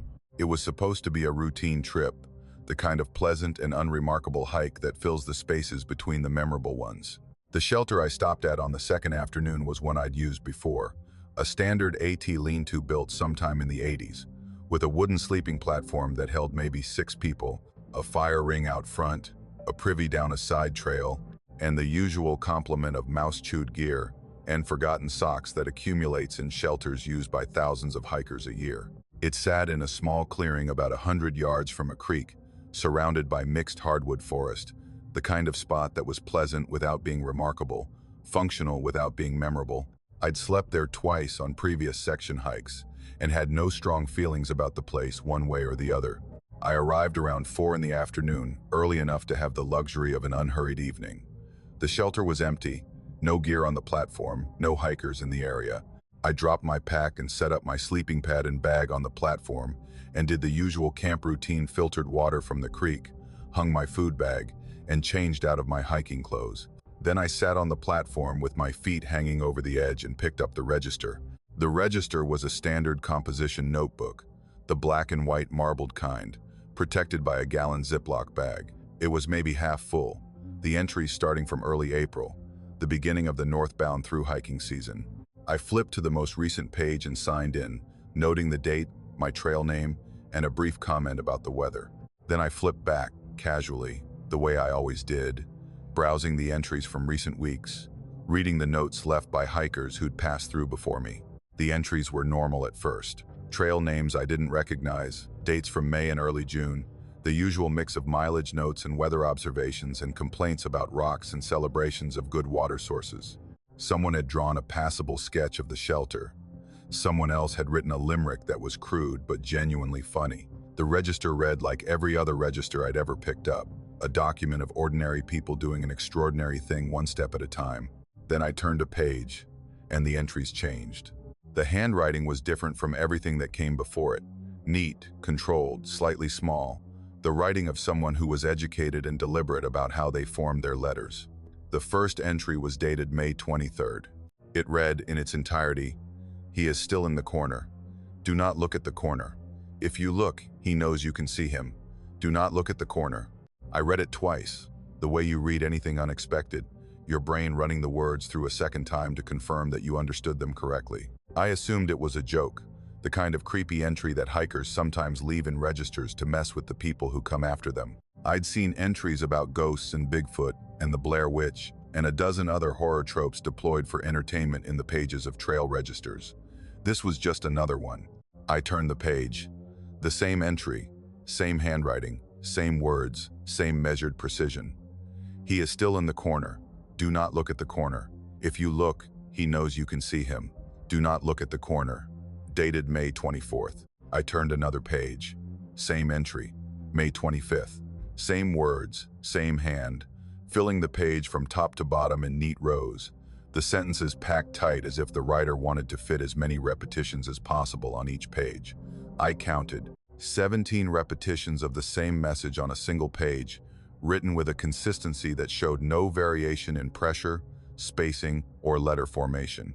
I started flipping faster. May 26th, same. May 27th, same.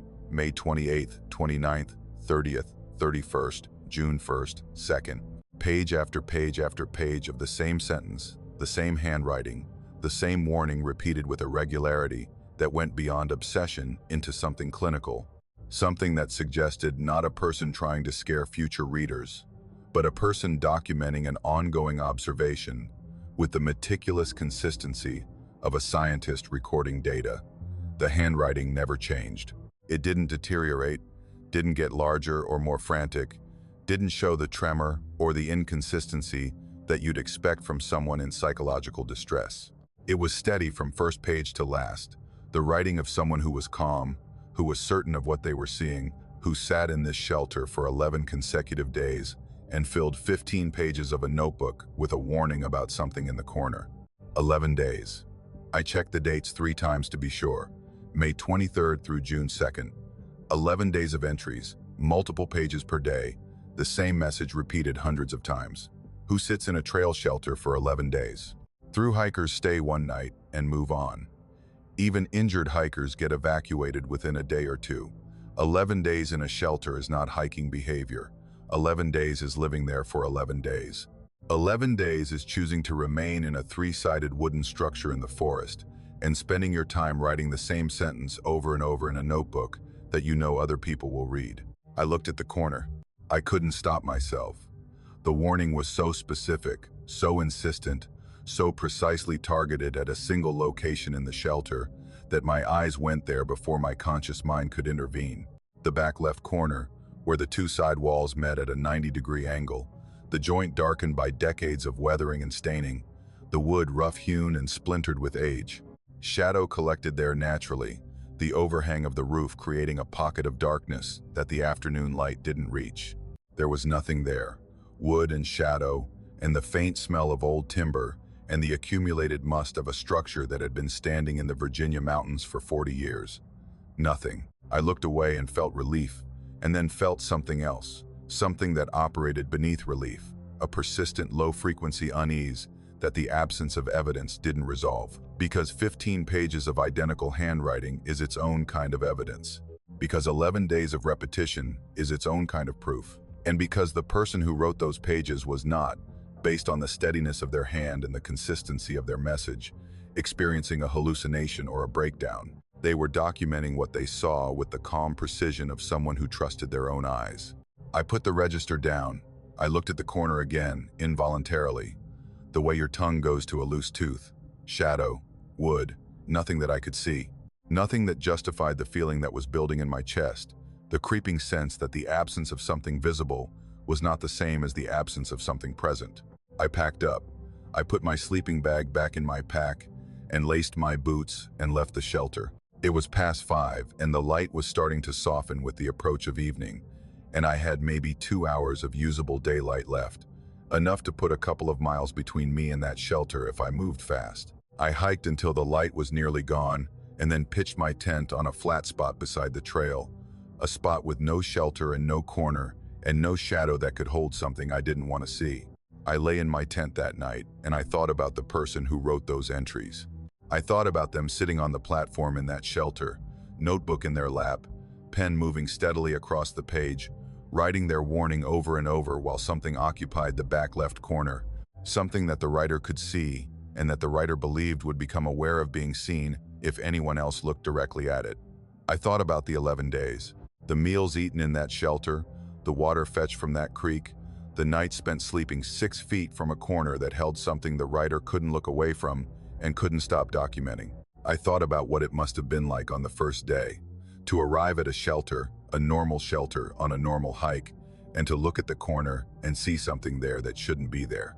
To write it down, the first time, as an observation, maybe even with the expectation that it would be gone in the morning, and then the second day, to find it still there, and the third, and the fourth, to watch it persist, to confirm its presence day after day, to fill page after page with the same message because the message was the only response available, the only action that could be taken against something that had no explanation and no solution. I went back to the shelter 3 months later. I went in daylight, deliberately, with the intention of checking the register and seeing if anyone else had written about the corner. The register was gone, replaced with a new one, a fresh notebook with entries starting in mid-July. The old register, with its 15 pages of repeated warnings, had been removed. I asked at the next shelter if anyone knew what had happened to it. A thru-hiker told me that trail maintenance clubs sometimes replace registers that are full or damaged, and that the old ones are archived. He didn't know anything about the contents. I never found out who wrote those entries. I never found out if anyone else saw what they saw, and I never found out what was in the corner. But I don't sleep in shelters anymore. I carry a tent and I pitch it on open ground, and I sleep in my own space with walls that I control and corners that I can see. All of them, from every angle, in whatever light is available. And sometimes, in the darkest hour, when the tent fabric is just a thin membrane between me and the forest, and the shadows gather in the folds of the material, I think about that shelter and that corner and that person sitting there for 11 days with their notebook, calm and steady, writing their warning for the next person who'd sit on that platform and pick up the register and read the words and do exactly what I did. Look at the corner. I looked, and I saw nothing, and I left, and I'm fine. But I don't know what the person who wrote those pages saw. I don't know what they were looking at for 11 days. And I don't know if seeing nothing means there's nothing there, or if it means I'm one of the lucky ones who can't see what occupies the dark places where the walls meet, the corners where the shadows collect and hold their shape even when the light changes, the spaces in old structures that something has claimed and that something inhabits with a patience that outlasts wood and weather, and the temporary curiosity of hikers who read warnings and test them and walk away. Some of us walk away, some of us stay for 11 days. And the difference between those two outcomes might just be what you see when you look at the corner, or what sees you looking back. I wasn't part of the official search for Marcus Webb. I need to be clear about that up front because the details I'm about to share came to me through channels that weren't entirely official, and the people who passed them along did so with the understanding that I wouldn't attach their names to the information. I was a seasonal trail crew member at Olympic National Park in 2019, the kind of low-level position that puts you close to the operations of the park without giving you any authority or access to the sensitive side of things. But seasonal crews talk to rangers, and rangers talk to each other, and in a park as remote and tightly staffed as Olympic, information moves through the system, the way water moves through moss, slowly but thoroughly, saturating everything it touches. By the time the search for Marcus Webb was in its third day, everyone in the park knew the broad outline. By the time it was over, a few of us knew details that never appeared in any public report, and that I've spent 5 years trying to find a rational framework for and failing. Marcus Webb was 36 years old, a landscape photographer from Portland who'd been coming to Olympic for years. His work was exceptional, the kind of photography that made you see familiar places in unfamiliar ways, and the Hoh rainforest was one of his primary subjects. He'd published 2 books of Olympic photographs and had a following among the nature photography community that was significant enough to generate real concern when he didn't return from his November trip. He was experienced in the backcountry, physically fit, well-equipped, and familiar with the terrain. He was not the kind of person who gets lost in the woods. He entered the Hoh River Trail on a Monday morning, signed the backcountry register, and hiked 12 miles into the interior to a campsite on a gravel bar along the river. 12 miles in the Hoh is deep. The trailhead itself is at the end of a road that most tourists don't drive, and the further you go up the valley, the more the rainforest closes in, the canopy drops lower, the moss grows thicker, the light filters through so many layers of green that the forest floor exists in a permanent aquatic twilight. At 12 miles, you're in the heart of it, surrounded by old-growth Sitka spruce and western red cedar and bigleaf maple, so heavily draped in moss they look like they're wearing coats, and the silence is so deep, and the green is so total, that the human world feels not just far away but theoretical, a concept you remember but can't quite verify. The search started on Saturday when he was a day overdue. Rangers hiked the trail and found his campsite on the gravel bar that afternoon. Everything was there. The tent was pitched properly on the gravel, staked and guyed despite the river rocks, making it difficult.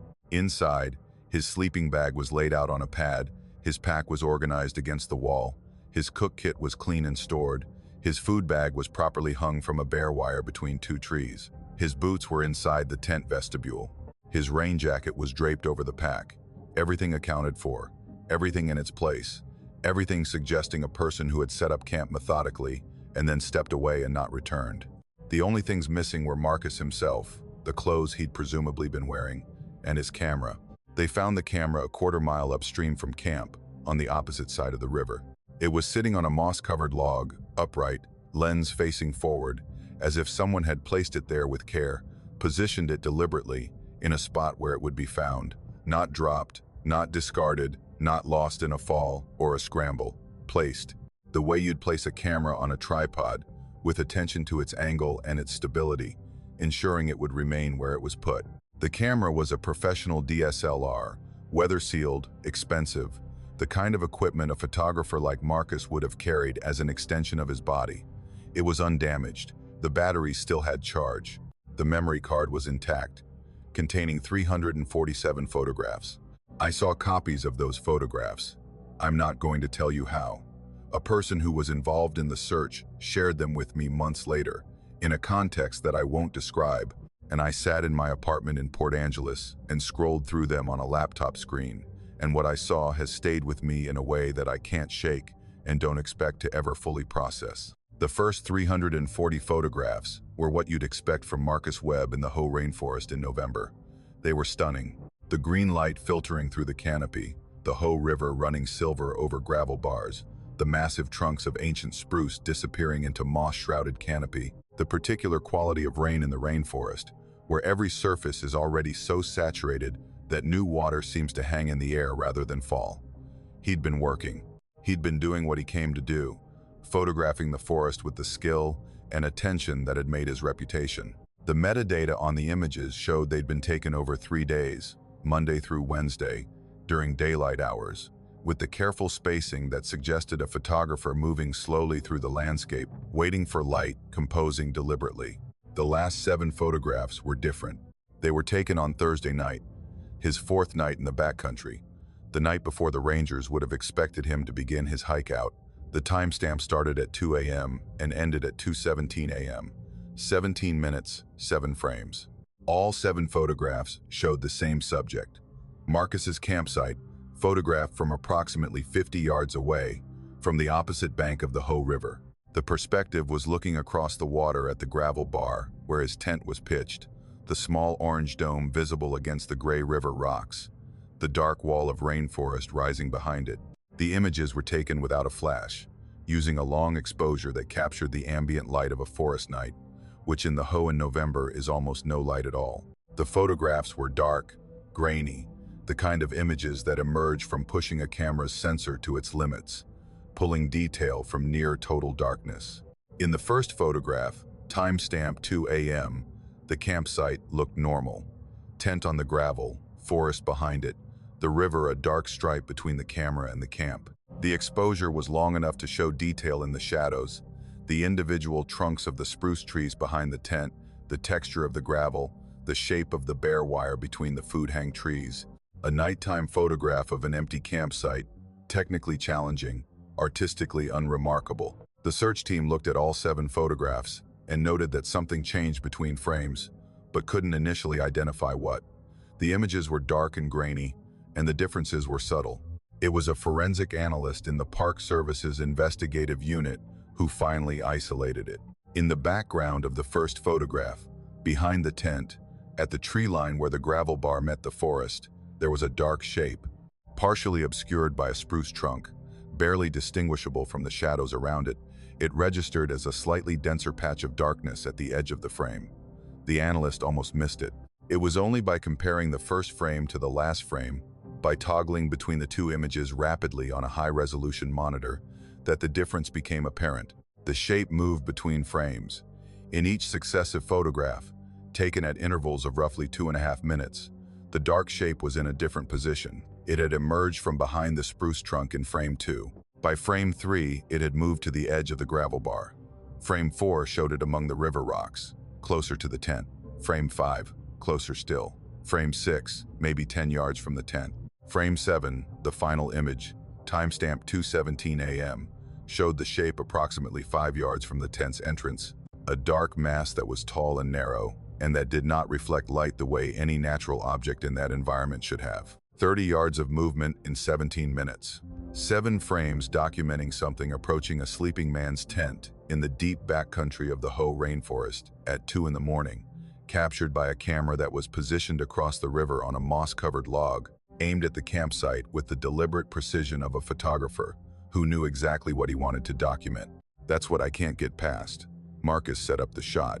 He waded across the Hoh River in the middle of the night in November, when the water temperature would have been in the low 40s, and he placed his camera on a log, and he aimed it at his own campsite, and he set it to take photographs at intervals. He was documenting something he'd seen before, something he knew would come back, something he'd observed on previous nights, and had decided to capture on camera with the professional discipline that defined his approach to photography.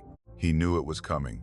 He'd seen it before, probably on nights 2 and 3, and instead of hiking out at first light, he'd stayed. He'd stayed because he was a photographer, and this was the photograph, the image that no one else had captured, the thing in the Hoh rainforest that moved through the darkness and approached sleeping campers with a patience that covered 30 yards in 17 minutes.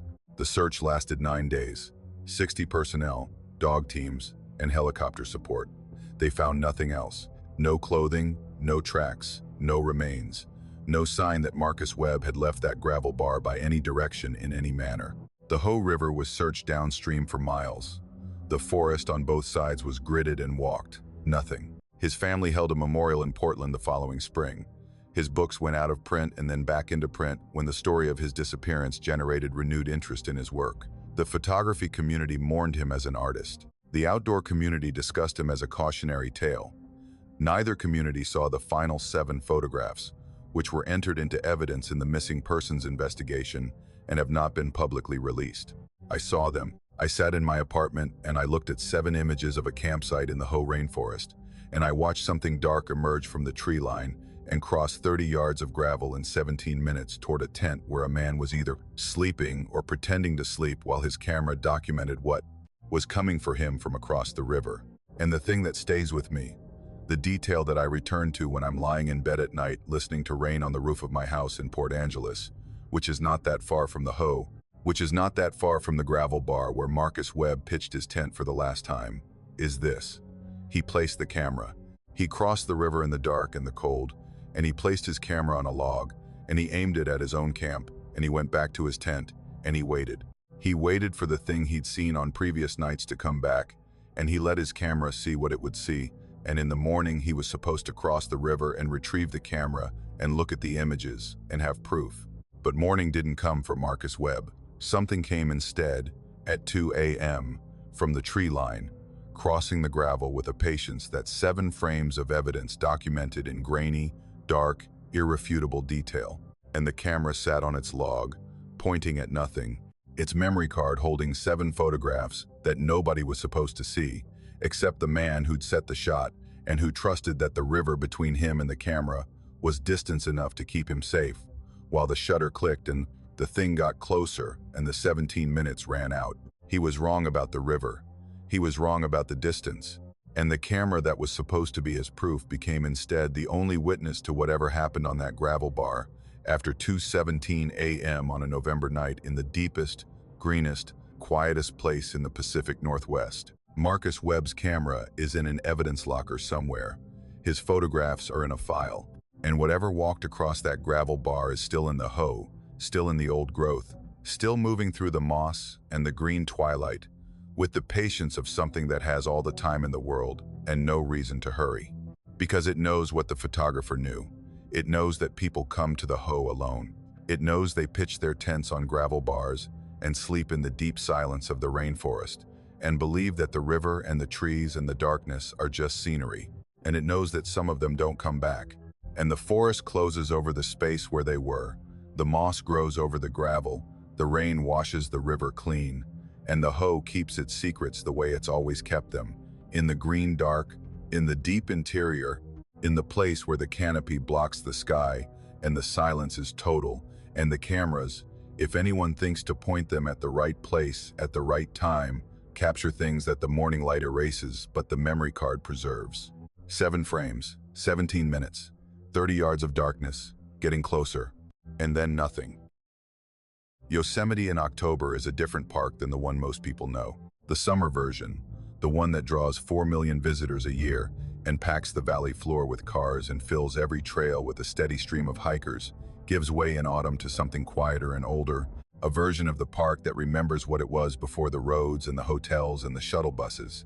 The waterfalls are diminished, running on the dregs of the previous winter's snowpack, their spring thunder reduced to a steady murmur, that you can hear only when you're close.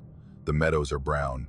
The deciduous trees are turning, the black oaks and maples producing patches of gold and amber against the granite and the dark green of the conifers.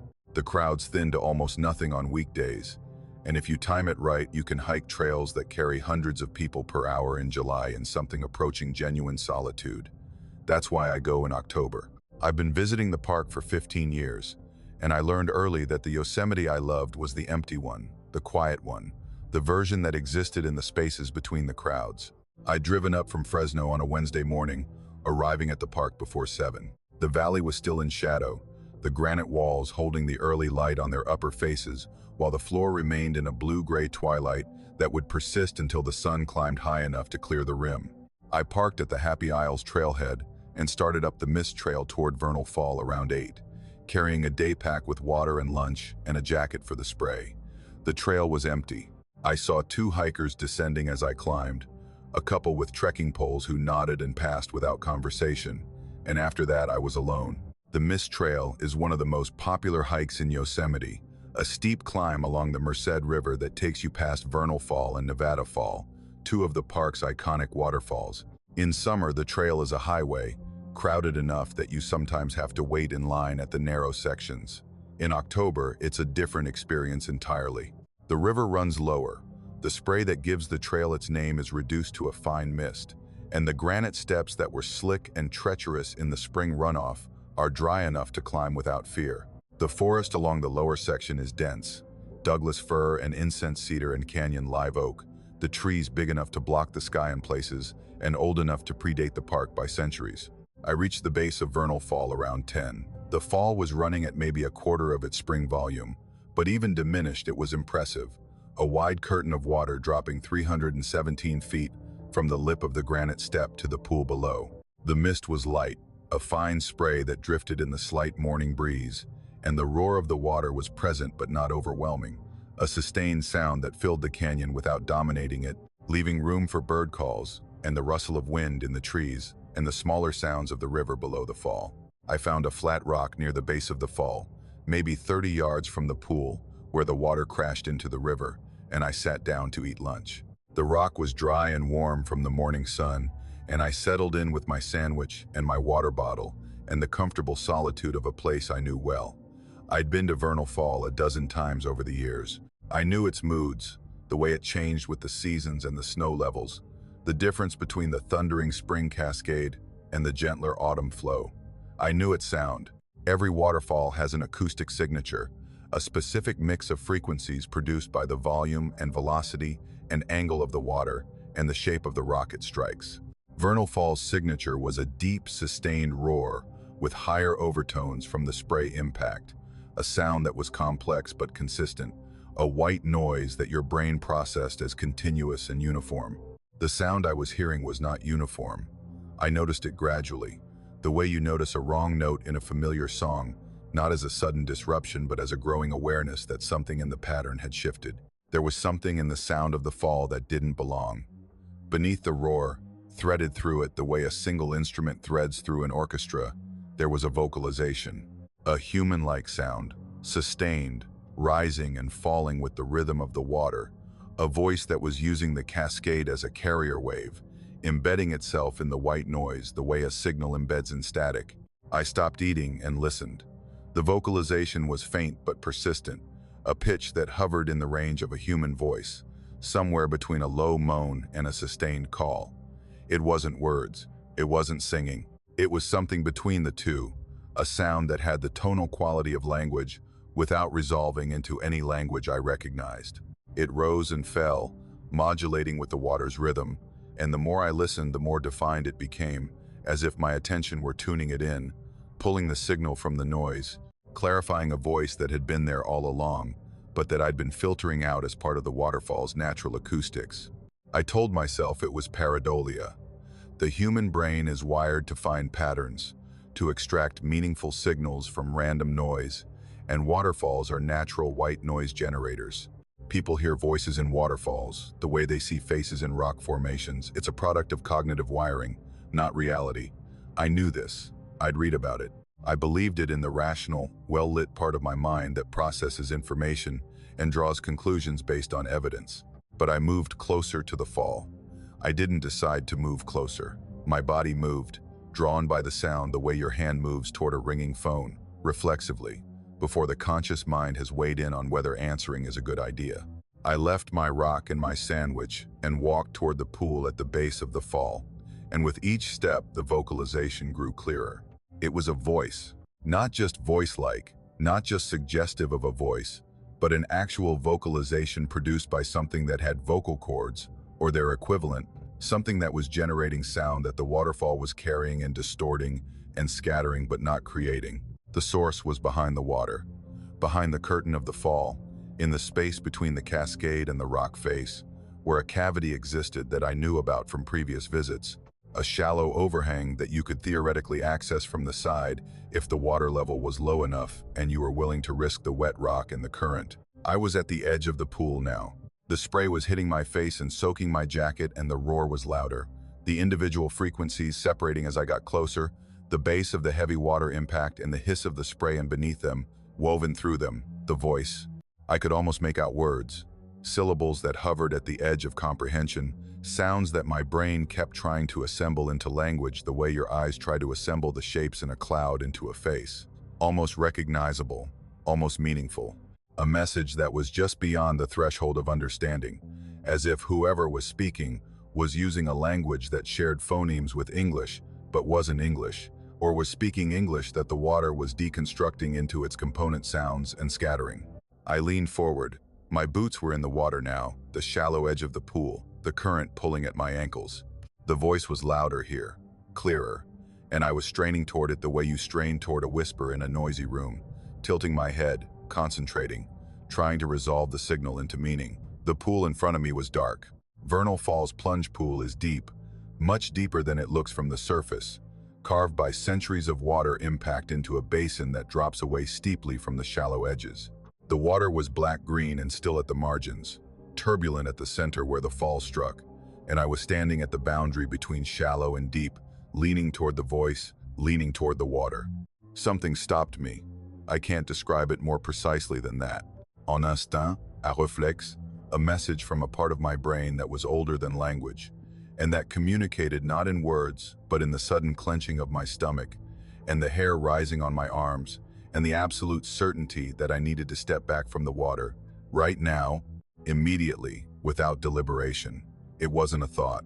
It was a command, issued by a system that had assessed the situation faster than my conscious mind could process it, and had concluded that it expressed as raw physical urgency.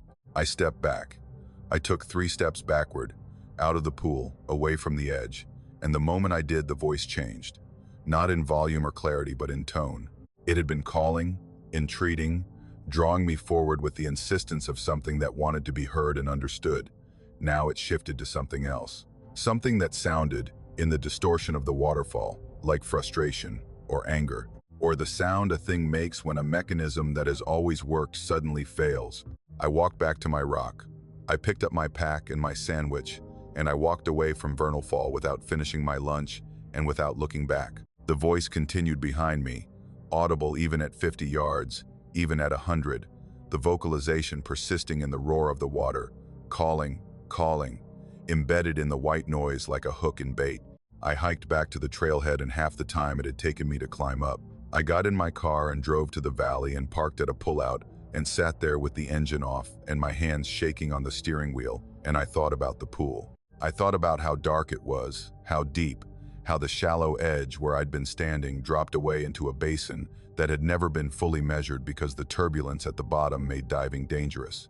I thought about the voice and how it had grown louder as I got closer and clearer, as I leaned toward the water, and how I'd been standing in the pool with the current pulling at my ankles when the instinct hit. The voice wanted me closer. I'm certain of that now with a clarity that I wasn't capable of in the moment. The vocalization, whatever its source, was a lure. It operated on the same principle as a siren in the old myths, embedding itself in a natural sound, using the water as camouflage, drawing the listener forward with the promise of meaning, of comprehension, of the resolution that the human brain craves when it detects a pattern it can't quite complete. Come closer, listen harder, lean in. The words are almost there, the meaning is almost clear. One more step and you'll understand. One more step and you're in water over your head, in a pool so turbulent that the strongest swimmer would be pulled under, in a place where the sound fills your ears and the water fills your lungs, and nobody sees you go because it's October, and the park is empty, and the trail is deserted, and the waterfall roars on, covering whatever sounds you make as the deep takes you down. I went back to Vernal Fall the following spring, in June, when the fall was at full volume, and the trail was packed with tourists, and the mist was thick enough to soak you to the skin. I stood at the base with 100 other people and I listened. Just water. The normal, magnificent, meaningless roar of water hitting rock.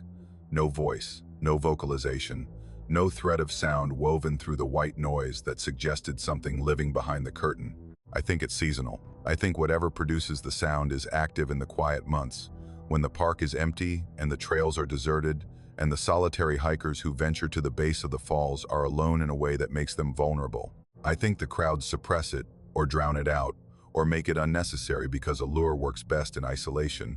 When the prey has no one to grab their arm and say, "Stop, don't go closer," something is wrong with that sound. I don't hike to Vernal Fall in October anymore.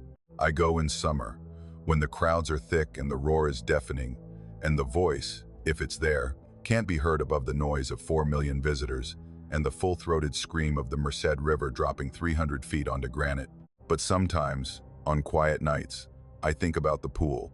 I think about its depth and its darkness and the things that deep water holds that we never see because we stay on the surface and trust the shallows.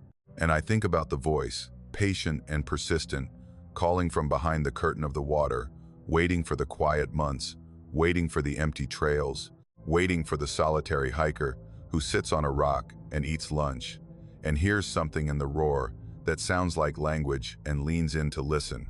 Don't lean in. That's what the instinct told me. Don't go closer. Don't try to hear the words. Because the words aren't the point. The water is the point. The deep, dark, turbulent water, where no one can see you and no one can hear you, and the voice that called you in goes silent the moment you're under the surface. And the waterfall roars on, and the pool keeps its secrets. And in October, when the park is empty and the falls run quiet, something speaks through the water and waits for someone to listen. Geocaching is a hobby that people who don't do it find difficult to understand. You drive somewhere, park your car, walk to a specific set of GPS coordinates, and look for a container that someone has hidden there. The container holds a logbook where you sign your name and sometimes small trinkets that you can trade. That's it. That's the whole game. The appeal is in the search, in the satisfaction of following numbers on a screen to a precise point on the Earth's surface and finding something that was placed there for you to find, a small human connection embedded in the landscape. I've been doing it for 8 years, and in that time I've found maybe 2,000 caches in 14 states. Most are mundane, hidden in suburban parks and rest stops, and the bases of light poles in parking lots. But the best ones, the ones that keep me in the hobby, are the deep hides, the caches placed in remote locations that require serious effort to reach, the kind that take you into terrain you'd never visit otherwise, and show you places that exist outside the normal channels of human traffic. I say all this because I need you to understand that I'm not reckless. I'm not the kind of person who follows strangers into the woods on a dare. Geocaching has a community, a set of norms, and a database managed by a company that reviews listings and enforces guidelines. When a cache appears in the database, it's been vetted. The coordinates have been verified. The container has been placed by a registered user whose identity is known to the platform. There are rules, there are systems. And those systems, which had always functioned as a reliable buffer between me and anything genuinely dangerous, failed in April of 2022. The cache appeared on a Thursday. New listings show up in my notifications sorted by proximity, and this one was in the Daniel Boone National Forest, about 2 hours from my apartment in Lexington. The listing was unusual from the start. Most geocachers write detailed descriptions of their hides, including hints about the container type, the terrain, and the approach route. This listing had almost nothing. The cache name was a string of numbers that didn't correspond to any naming convention I recognized. The difficulty rating was 5 out of 5, the highest possible. The terrain rating was also 5. The description field contained a single sentence: "You will not want to find this." I should have been put off by that.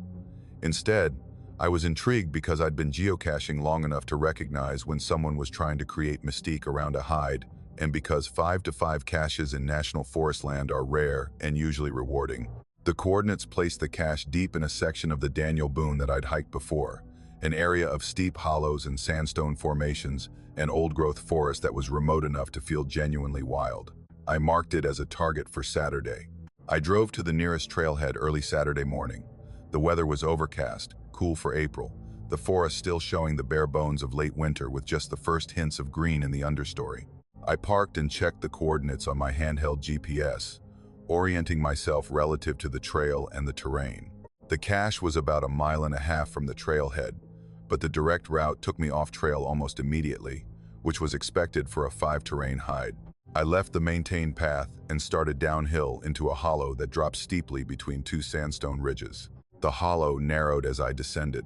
The ridges on either side pressed closer together, the creek at the bottom cutting through sandstone that rose vertically on both flanks, and the canopy overhead thickened from the open winter structure of the ridgetop to a dense tangle of hemlock and rhododendron that blocked most of the morning light. The ground was damp and covered in last year's leaves, and the creek ran shallow and clear over a bed of flat sandstone slabs. I followed it downstream, checking the GPS frequently, watching the distance to the target decrease with each step. The hollow was quiet in a way that I noticed without attaching significance to, the kind of quiet that deep hollows in Appalachia produce when the terrain blocks wind and the canopy absorbs sound.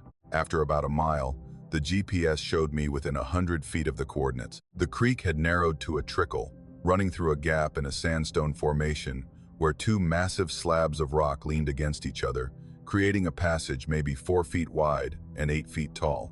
I squeezed through the gap and found myself in a small enclosed space, a natural amphitheater, where the rock walls curved around a floor of flat stone, maybe 15 feet across.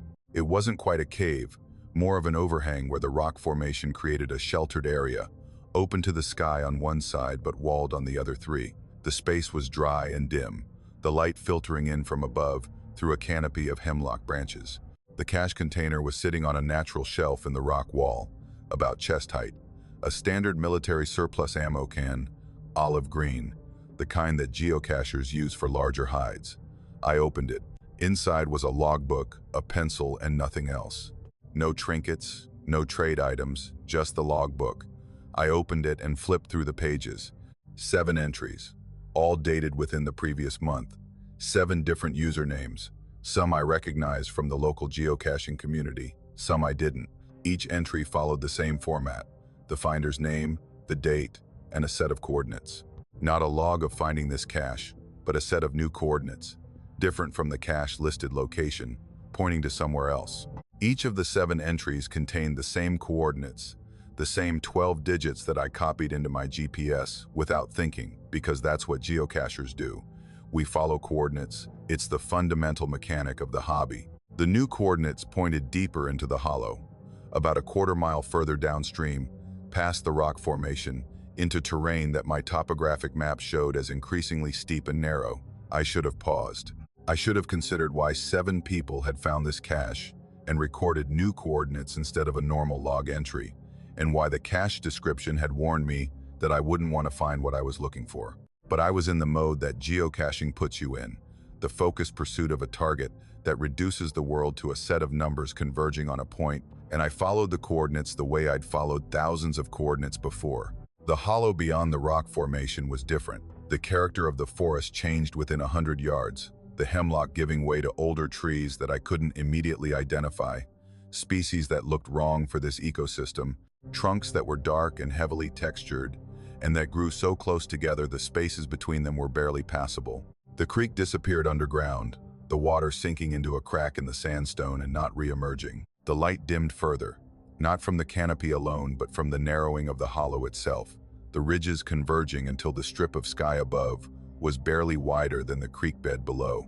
The GPS showed me closing on the coordinates: 200 feet, 100, 50. I was moving slowly now, the terrain difficult, the footing uncertain on wet rock and loose soil.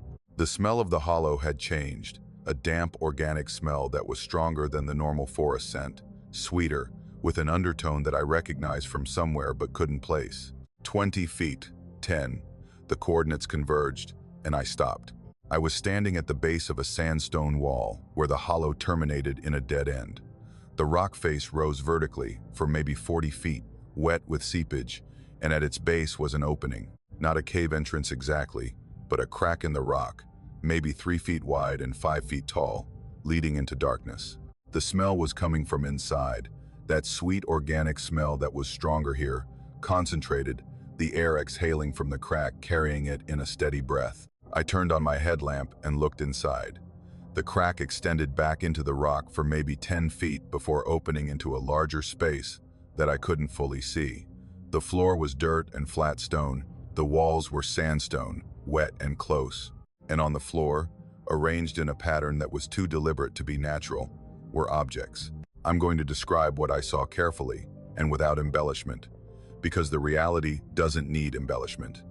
On the floor of that space, in the beam of my headlamp, I could see clothing, shoes, a backpack, a sleeping bag, unrolled and laid flat. Personal items arranged on the stone floor, the way you'd arrange them on a shelf, organized, categorized, and placed with attention. There were multiple sets of belongings, multiple backpacks, multiple pairs of shoes. I counted without entering the space, just standing at the crack and sweeping my headlamp across the floor. 7 backpacks. 7 pairs of hiking boots are arranged in a line. 7 sleeping bags lay out side by side on the stone floor.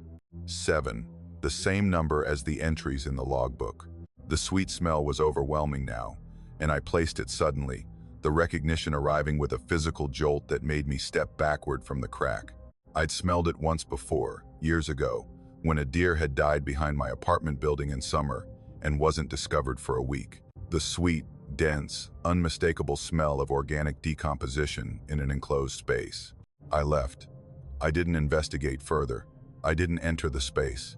I didn't examine the belongings or look deeper into the crack or do anything except turn around and walk back up the hollow as fast as the terrain allowed, scrambling over rocks and through the narrow passages, back past the rock formation where the cache sat on its shelf, back up the creek drainage, back to the trail and the trailhead and my car.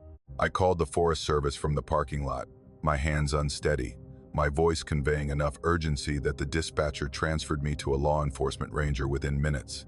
I gave them the coordinates, both sets. I described what I'd seen. I never heard the official outcome. The cache listing was removed from the database within 24 hours. The user account that had posted it was deleted. When I contacted the geocaching platform to ask what had happened, I received a form response stating that the listing had been removed for violating community guidelines and that no further information was available. I checked the local news for weeks afterward. I searched for reports of discoveries in the Daniel Boone National Forest, for missing persons cases closed, and for any acknowledgement that something had been found in that hollow. I found nothing. Whatever the Forest Service found when they followed those coordinates, it wasn't reported publicly, and the silence around it was total and deliberate. I still geocache. The hobby is still what it always was, a reason to go to interesting places, a framework for exploration, a game that takes me outdoors. But I don't follow new listings into the Daniel Boone National Forest. I don't pursue caches with sparse descriptions and maximum difficulty ratings. And when a listing tells me I won't want to find what I'm looking for, I believe it now. Because someone placed that cache. Someone hid an ammo can in a rock formation in a hollow in eastern Kentucky and posted the coordinates to a database that thousands of people use. And inside that cache, 7 people wrote down the coordinates to a place where 7 sets of belongings were arranged on a stone floor in a crack in the rock, and the air smelled sweet and heavy and wrong. 7 people found the cache. 7 people followed the second set of coordinates. 7 sets of gear in that dark space at the end of the hollow. I was number 8. I stood at the crack and looked inside, and smelled what I smelled, and turned around and walked away. And sometimes I wonder about number 9. I wonder if the listing is back up somewhere, under a different name, with a different username, with the same coordinates and the same sparse description and the same single line that should be a warning but functions as an invitation. You will not want to find this. 7 people didn't listen. I almost didn't listen. And the hollow is still there, still narrow and dark and quiet, still holding whatever it holds at the end where the rock closes in, and the crack in the wall breathes its sweet dead air into the forest, still waiting for someone to follow the numbers to the end.